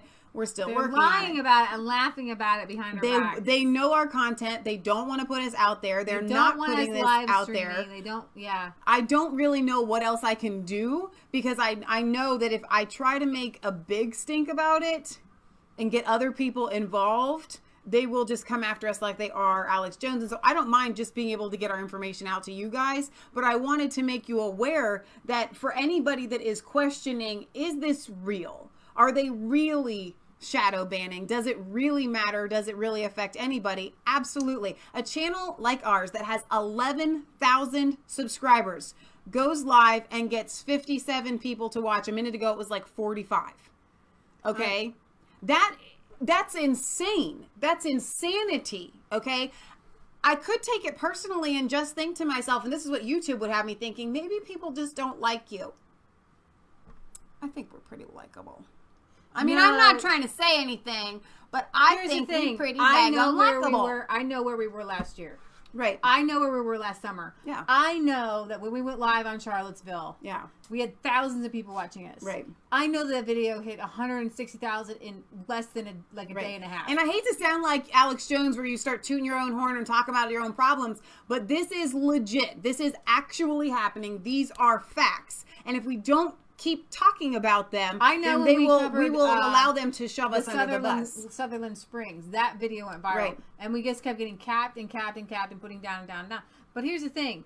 The more they try to push us down, the more other people pop up. Yes. And so it's all going to be okay. I mean, what we could do is start a whole new channel and get all new subscribers, and then Facebook or YouTube would know about us, blah, blah, blah.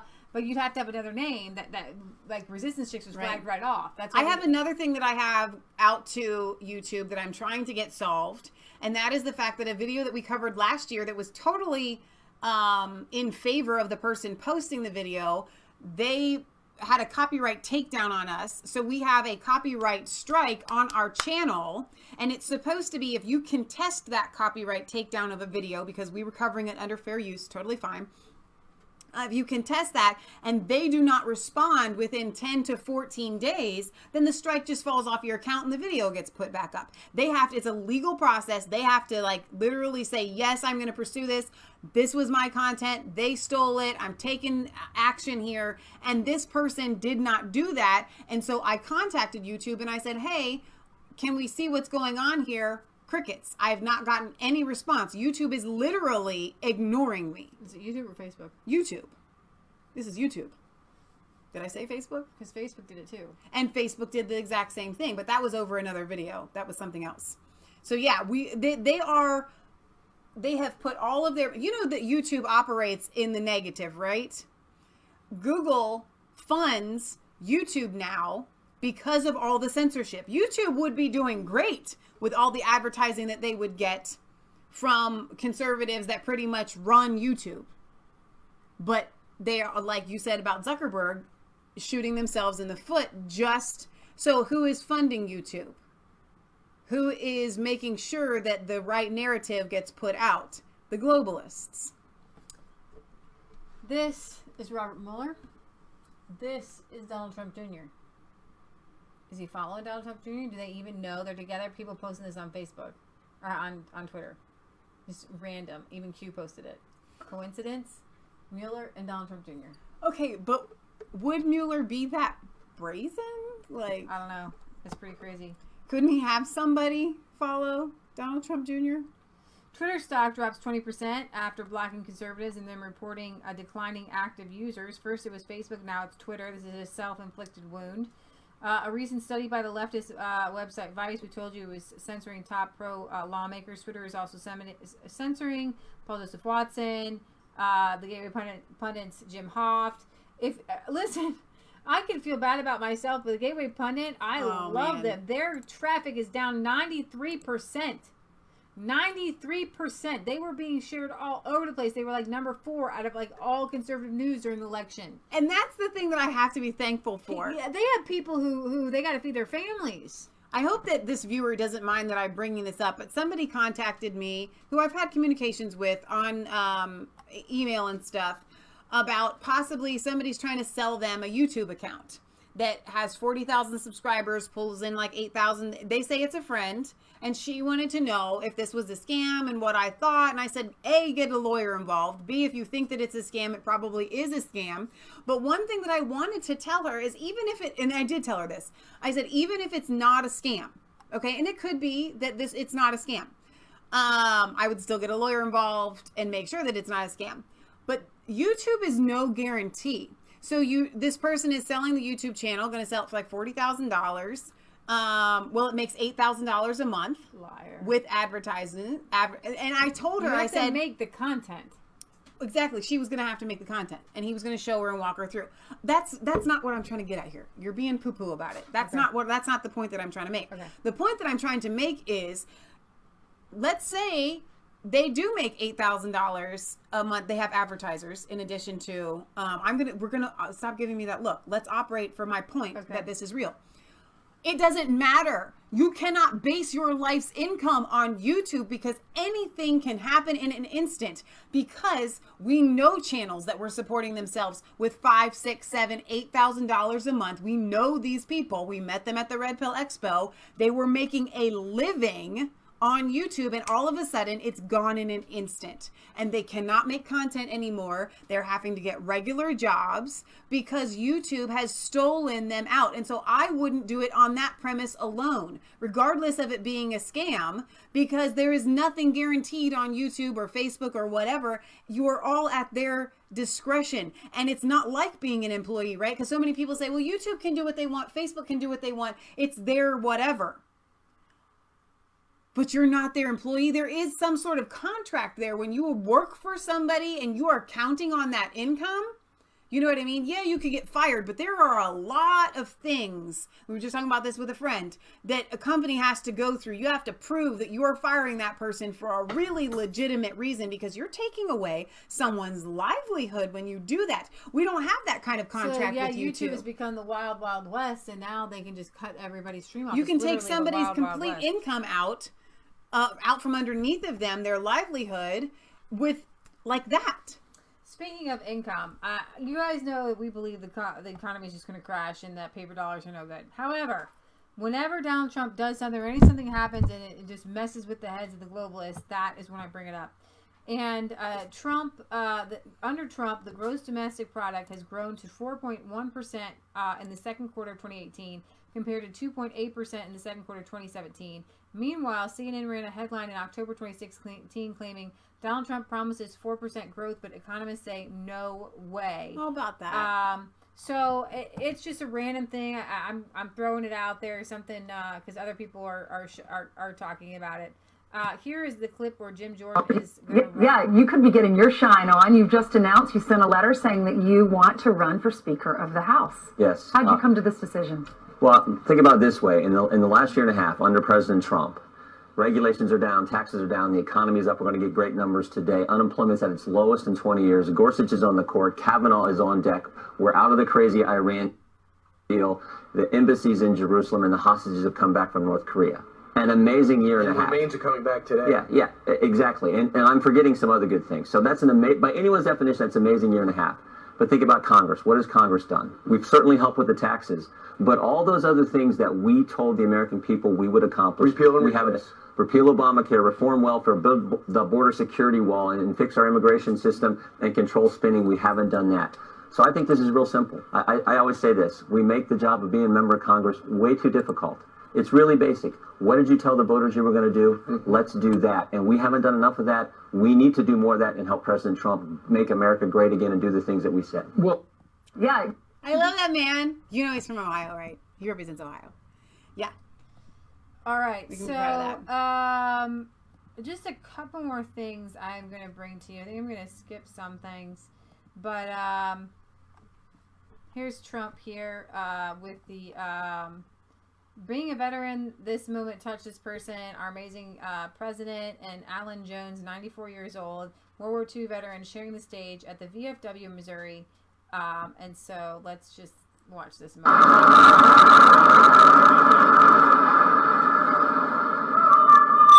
I've been told that I could never Sorry.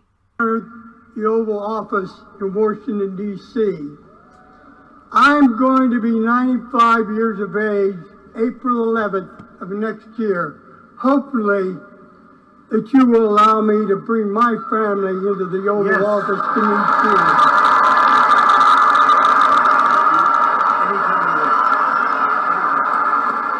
Can't say no to that one, can No, not in front of everybody. Smart man. Got you right where I want you, Trump. One last thing, Mr. President. I want to tell you, Mr. President, this group knows not to give the mic to Alan Q. Jones when he's at a state convention or the national convention. I asked you to autograph this picture personally because this was taken to you, with you, when you were running for elections as a president of the United States. Thank you, beautiful. Wow, thank you. Let me have a good one here, Alan. That's so beautiful. Oh my gosh. Just step.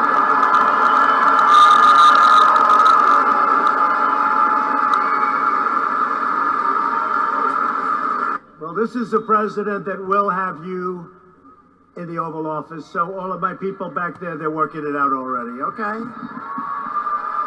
With honor. And we pay tribute not only to Alan, but to all of the heroes of the greatest generation. So you had a pretty amazing evening for Trump there, and then he had with the steelworkers. There was a guy crying, giving Trump a hug. Now I have two. I wonder if I should. What time is it? 8 o'clock. We got to get moving. Okay. This Lauren Southern video is about the most craziest thing I've seen in a long time. I'm gonna show you this, but there's something else that's pretty crazy too. Spain. Hang on, are you gonna show the thing with the thing? Because I don't know if I can watch that again. What thing with the thing? The pedophile park? No. We could tell them about it? No, not now. Okay. Another time. Spain is struggling with 700 crazed dudes with just watch. Hundreds of them made it across and have now been placed in increasingly overcrowded short-stay immigrant centers. The southern region of Andalusia is most affected by the surge in recent migrant arrivals. The short-stay immigrant centers, known as CETI, are at full capacity, and new migrants have been forced to stay on the Coast Guard's vessels and in sports centers. Andalusia is now desperately asking other Spanish regions to share the burden. The regional president, Susana Diaz, also criticized the EU states, such as the members of the Visegrad Group, who refused to take migrants arriving in southern Europe through EU relocation quotas. Y ante esa realidad, it's evident that responsibility must be shared collectively by all Spanish regions. At the same time, we want to send a message to Brussels because things cannot remain in just words in relation to the countries that look the other way while leaving the responsibility to others. The new socialist Spanish government decided in June to welcome NGO vessels with African migrants on board that had earlier been refused to dock in Italian ports by the new populist government in Rome. Since then, migrant arrivals in Spain have surged. More than 20,000 have been registered in 2018, and the country has now surpassed Italy and Greece as the country which receives the largest number of non-European illegal migrants. Another important symbolical decision was the government's announcement that it would dismantle the barbed wires and fences of its Spanish border in the North African exclave Ceuta. Today, 700 African migrants launched an attack on the border fence between Morocco and Spain in Ceuta. The police described the raid as the most massive and violent in recent time. Hundreds of illegal migrants managed to cross the border, and it's only a question of time before they will be transferred to mainland Spain, which will only magnify the migration crisis in Spain.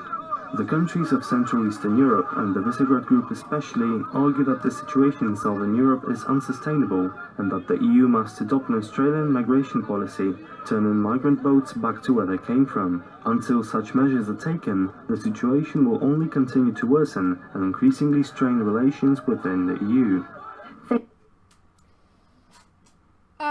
As I told Worth a Look in a Message, what delightful young men. I'm sure that all of you would love to have them over for tea. So that could probably be arranged. I have another video of these wonderful people coming in to you can close out the ones that you've already showcased, and then you'll have an easier time. Yeah.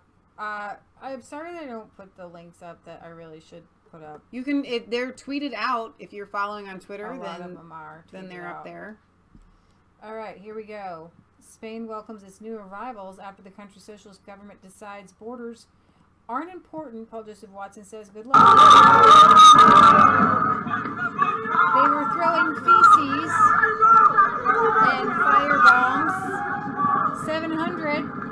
I'm sure they will make model Well, citizens. We will again show this on Sunday for our UK viewers to let you know how wonderful this is.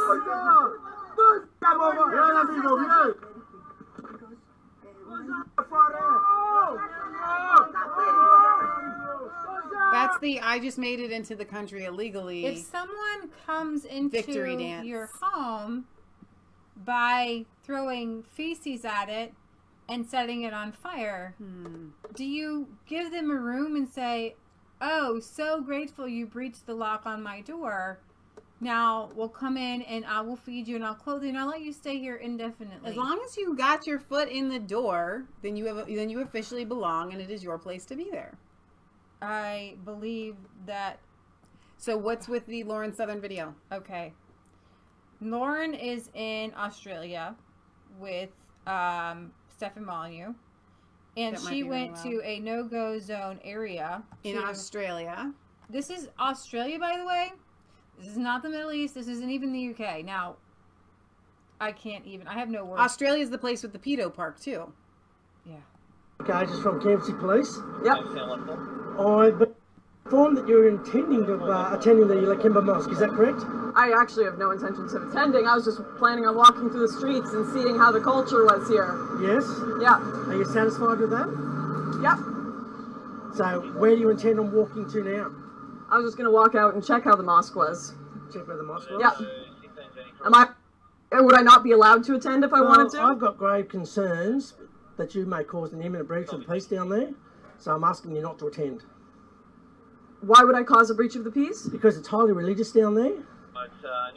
So would it be me causing a breach of the peace, or would it be the people there? Well, your presence may cause them to be offensive and be a... If you don't wear a hijab, you might incite someone to rape you.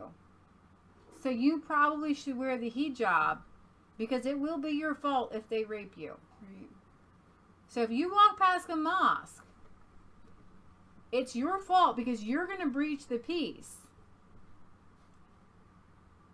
I always thought that if the person breaching the peace was the one making the ruckus. Right. Objective to your attending there. And so that would be them being offended by me. Can you not interview me?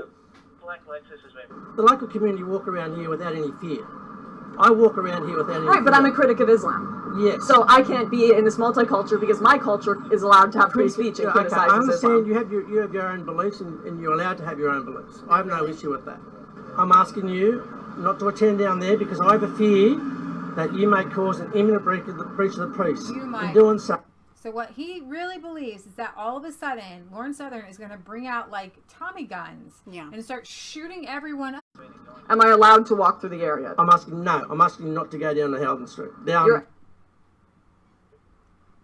Hey mate, this is Australia. You don't have any no-go zones in Australia. This is Australia. You get to walk down a street. In Australia, they're very liberal, open people. They have nude, stinking beaches where people walk topless. Now, I could understand if she was going to walk down and take a walkabout out in the bush and they were afraid for her safety. That's really messing with... I really had it for a second. You did. I really did. But she's not going out for a walk in the bush. And even if she was going to take a walk out in the bush and an alligator was going to come and get her, she can legally do that. She can do that. And he's not really even talking about her safety here? No.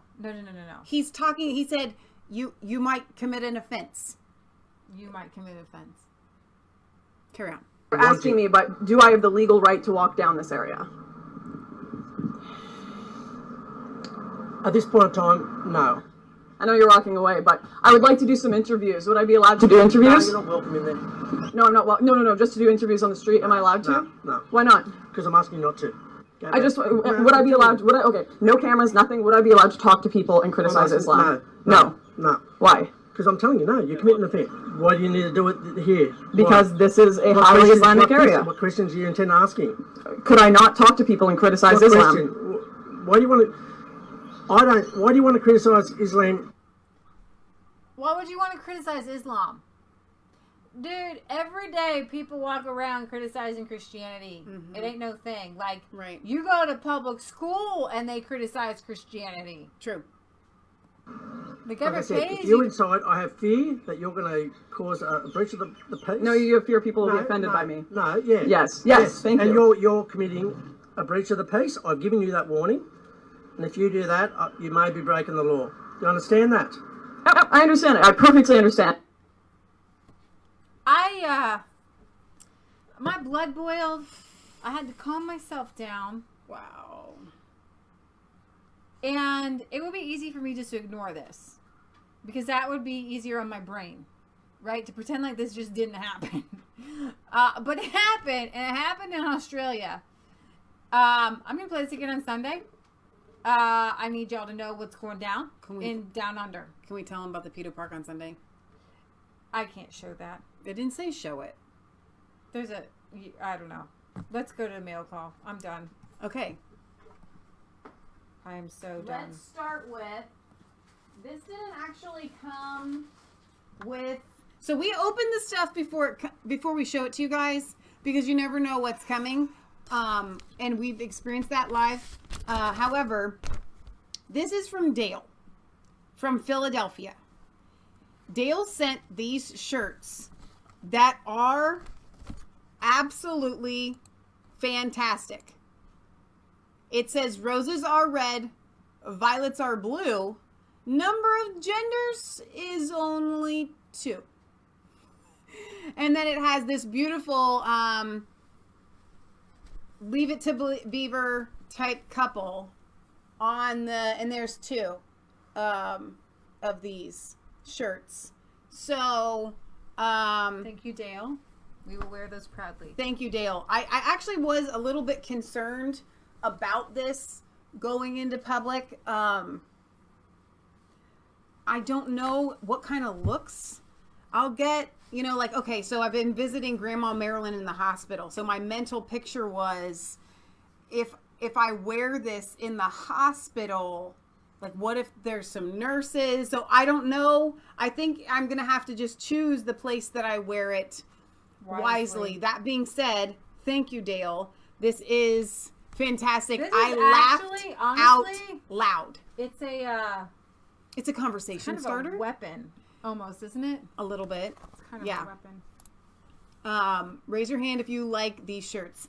Earlier, Kelly, you had asked if we could get Steven one of the 1776 United shirts. I don't have to get it for you. You can, it's literally 1776united.com, I think. And I will put a link to the website in our description so that you guys can go there and support them yourselves. You got a sale. Yeah. When you got it. Now, do you want to go ahead and do this? The jewelry? We'll go ahead and do that. I will not read this in a British accent, although it came from Royal Mail. Very interestingly, an American was in the UK, and she wanted to have this stamp on there from the Meghan Markle's wedding. I've been doing a lot of talking. Why don't you read it? All right. Dear Leah and Michelle, I love your show. Thanks for your insightful commentary on national/global events and efforts to save Western civilization. Unfortunately, this letter will be written in haste as I wanted to send it off before I leave the UK in order to make use of the Harry and Meghan stamp. My departure coincides with President Trump's arrival, but I won't regret missing the protests in London. I think the visit will go largely unnoticed in the rest of the country, and I have not sensed any particular anti-Americanism. Indeed, I've talked with several Brits who are at least sympathetic to Trump, and one said that Lord Mayor Khan does not speak for all of Britain. There's much more I'd like to explain about my personal journey as a Europhile who was educated in pro-EU studies and has deep connections to Europe, but suffice it to say that the corruption of the system has led to the populist revolutions in Europe and the US. I cheered, actually burst out in laughter and tears, on the mornings after the Brexit vote and Trump's election. But, what's that? Quo vadis? Thank you. For the Latin, Quo vadis. for the pushback against bureaucrats, technocrats, and globalists, ? I am largely pessimistic in the short term, but have the ultimate Christian hope. And even if the Muslim demographic advance resulted in near complete visible destruction of Christian civilization, it would still survive and the truth prevail. I recently heard of Ron Dreher's Benedictine option for a future scenario in which secularism and hostile religions drive Christians to secluded communities, e.g., how the Irish saved civilization. But perhaps the gathering darkness is a precursor to revival. While I am not in a position to be a YouTube sensation or other public forum, I engage regularly with people I meet on everything from tech surveillance to Trump populist pushback to vaccines. Well done. It's my stealth contribution, by the way. Please look into the inspiring work of Doctors Suzanne Humphreys and Sherry Tenpenny and Polly Tommy, all of whom are Christians. On a final note, I very much appreciated your concise rendering of John Locke's theory on government. I'd recommend. It's over a bump there. Recommend to you and your listeners Kevin Phelps' The Cousins Wars and Amanda Foreman's A World on Fire, Britain's crucial role in the American Civil War. Think of these as lessons in U.S. history we didn't get in public school. As for vocabulary enhancement, some of my personal favorites are preclude / obviate, hoi polloi, and desultory. I learned frenetic from Lionel. Love his show too. So does Patriot Gallery. You're in good company.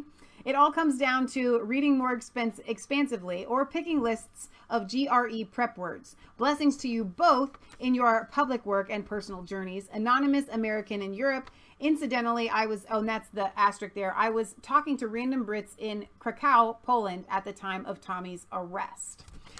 So thank you very much, Anonymous American in It looks Europe. like a female handwriting, but it could very well be a male. Yeah, this is actually beautiful, beautiful handwriting. I love handwriting like this.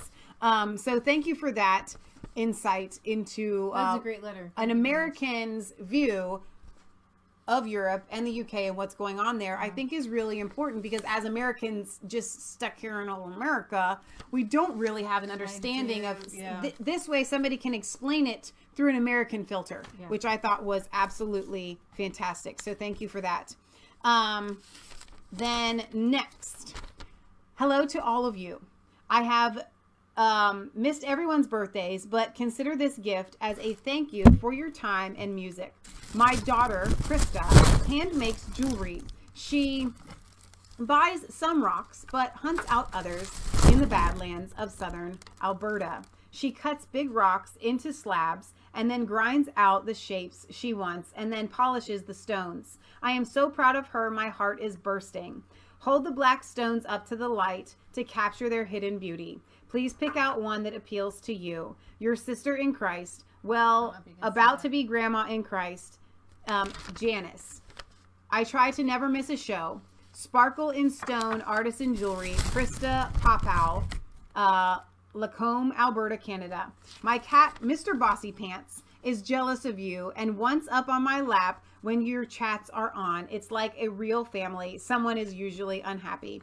Thank you for your time, Janice. Enjoy. That has a nice clip to it. Janice, I cannot tell you how touched we are that you would send your daughter's beautiful, beautiful handiwork to us. It's stunning, really. Absolutely stunning. I'm going to see if I can do this without breaking it with my hair. This That one's would be really pretty. So thank you, devastating. Janice. Thank you, Janice's daughter. Did you try to hold that up to the light on the camera? I mean, I don't even tried, know. but I don't think it was Because I can working. see it holding it up to the light, but I don't know if you guys can. These are two absolutely beautiful brooches. Did you get them all? Mm-hmm. That she pinned them to these really adorable this one too. bags. And also, not only thank you to Janice, but thank you to Krista. And I will see These are really neat. It's a magnet. if I can't get a hold of Janice. Oh, really? That's really neat. If I can't get a hold of Janice to see if you guys want to make a purchase, we always say, you can't really support us monetarily. We don't have a Patreon or anything like that. But if you want to support the people that we support, that that we appreciate, that appreciate us, kind of be part of the Resistance Chicks family, then you can do that. Do you want to save Horatio's book for Sunday? No. Okay. He's We're not gonna- here though. He'll be here on Sunday. Yeah, but still, it's the mail call. You want to wait? Yeah. Okay. All right. Horatio sent a book today. Surprise. And I told him we were going to do a mail call, and he was like thinking that we were doing it just for him. And so he sends me a message. Hang on. Let's see. Quote, we've had no mail this month, but hey, there's a book. No, we literally were doing a mail call today. So I guess we will just save Horatio's, because I was reading it, and I'm not going to tell you what it is. I was reading the introduction today, and one of the punchlines of the card is like, I know that you'll never have time to read this. He sent it to me. I know that you'll never have time to read this, but your mom and Leah might find it. And I take offense. What, you don't think I read? I read. I do. I read really well. And I like reading. I don't even have time to sleep right now. But I did have time to read the introduction to that book while I was eating today, drinking a shake.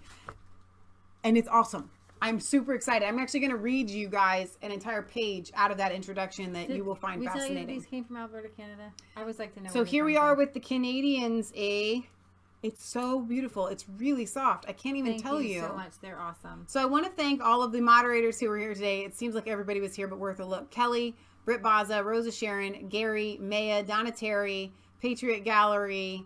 If I'm missing somebody, forgive me. Kelly, did I say that? Oh, speaking of Kelly, Chris and Kelly are going to be going live. I think this is going to be a regular thing, but I'm going to plug it anyway. 9 p.m. tonight. So if you can't get enough Resistance Chicks, go to Chris Holman's channel. And they're going to be covering the downfall of California, from what I understand. He was going to try to use the new software that we kind of went through last night, but he told me today that there's too many issues. So we'll have to go back to the drawing board on that, and I'll help him get through it. But for tonight, they're going to go live with the Google Hangouts on YouTube like they always do. And it's usually a really fun chat.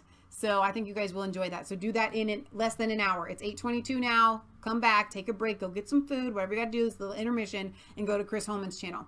So remember, it's not just a conspiracy theory. If it's the truth. Like, comment, and subscribe to both of our channels. Somebody asked me yesterday, like, do you have a backup channel? Because all these channels are getting shut down. And then what are you going to do? I'm like, I think it was Dale Jones. Dale, I don't know if you're here today, but yes, we have a backup channel. It is Resistance Chicks. We put all of our videos there.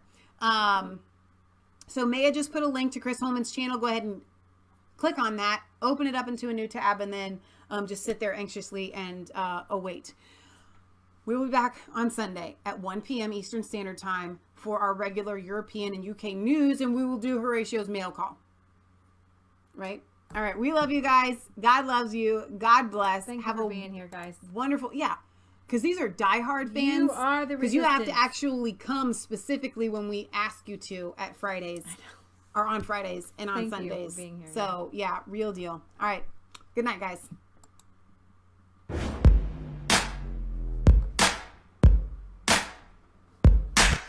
I was called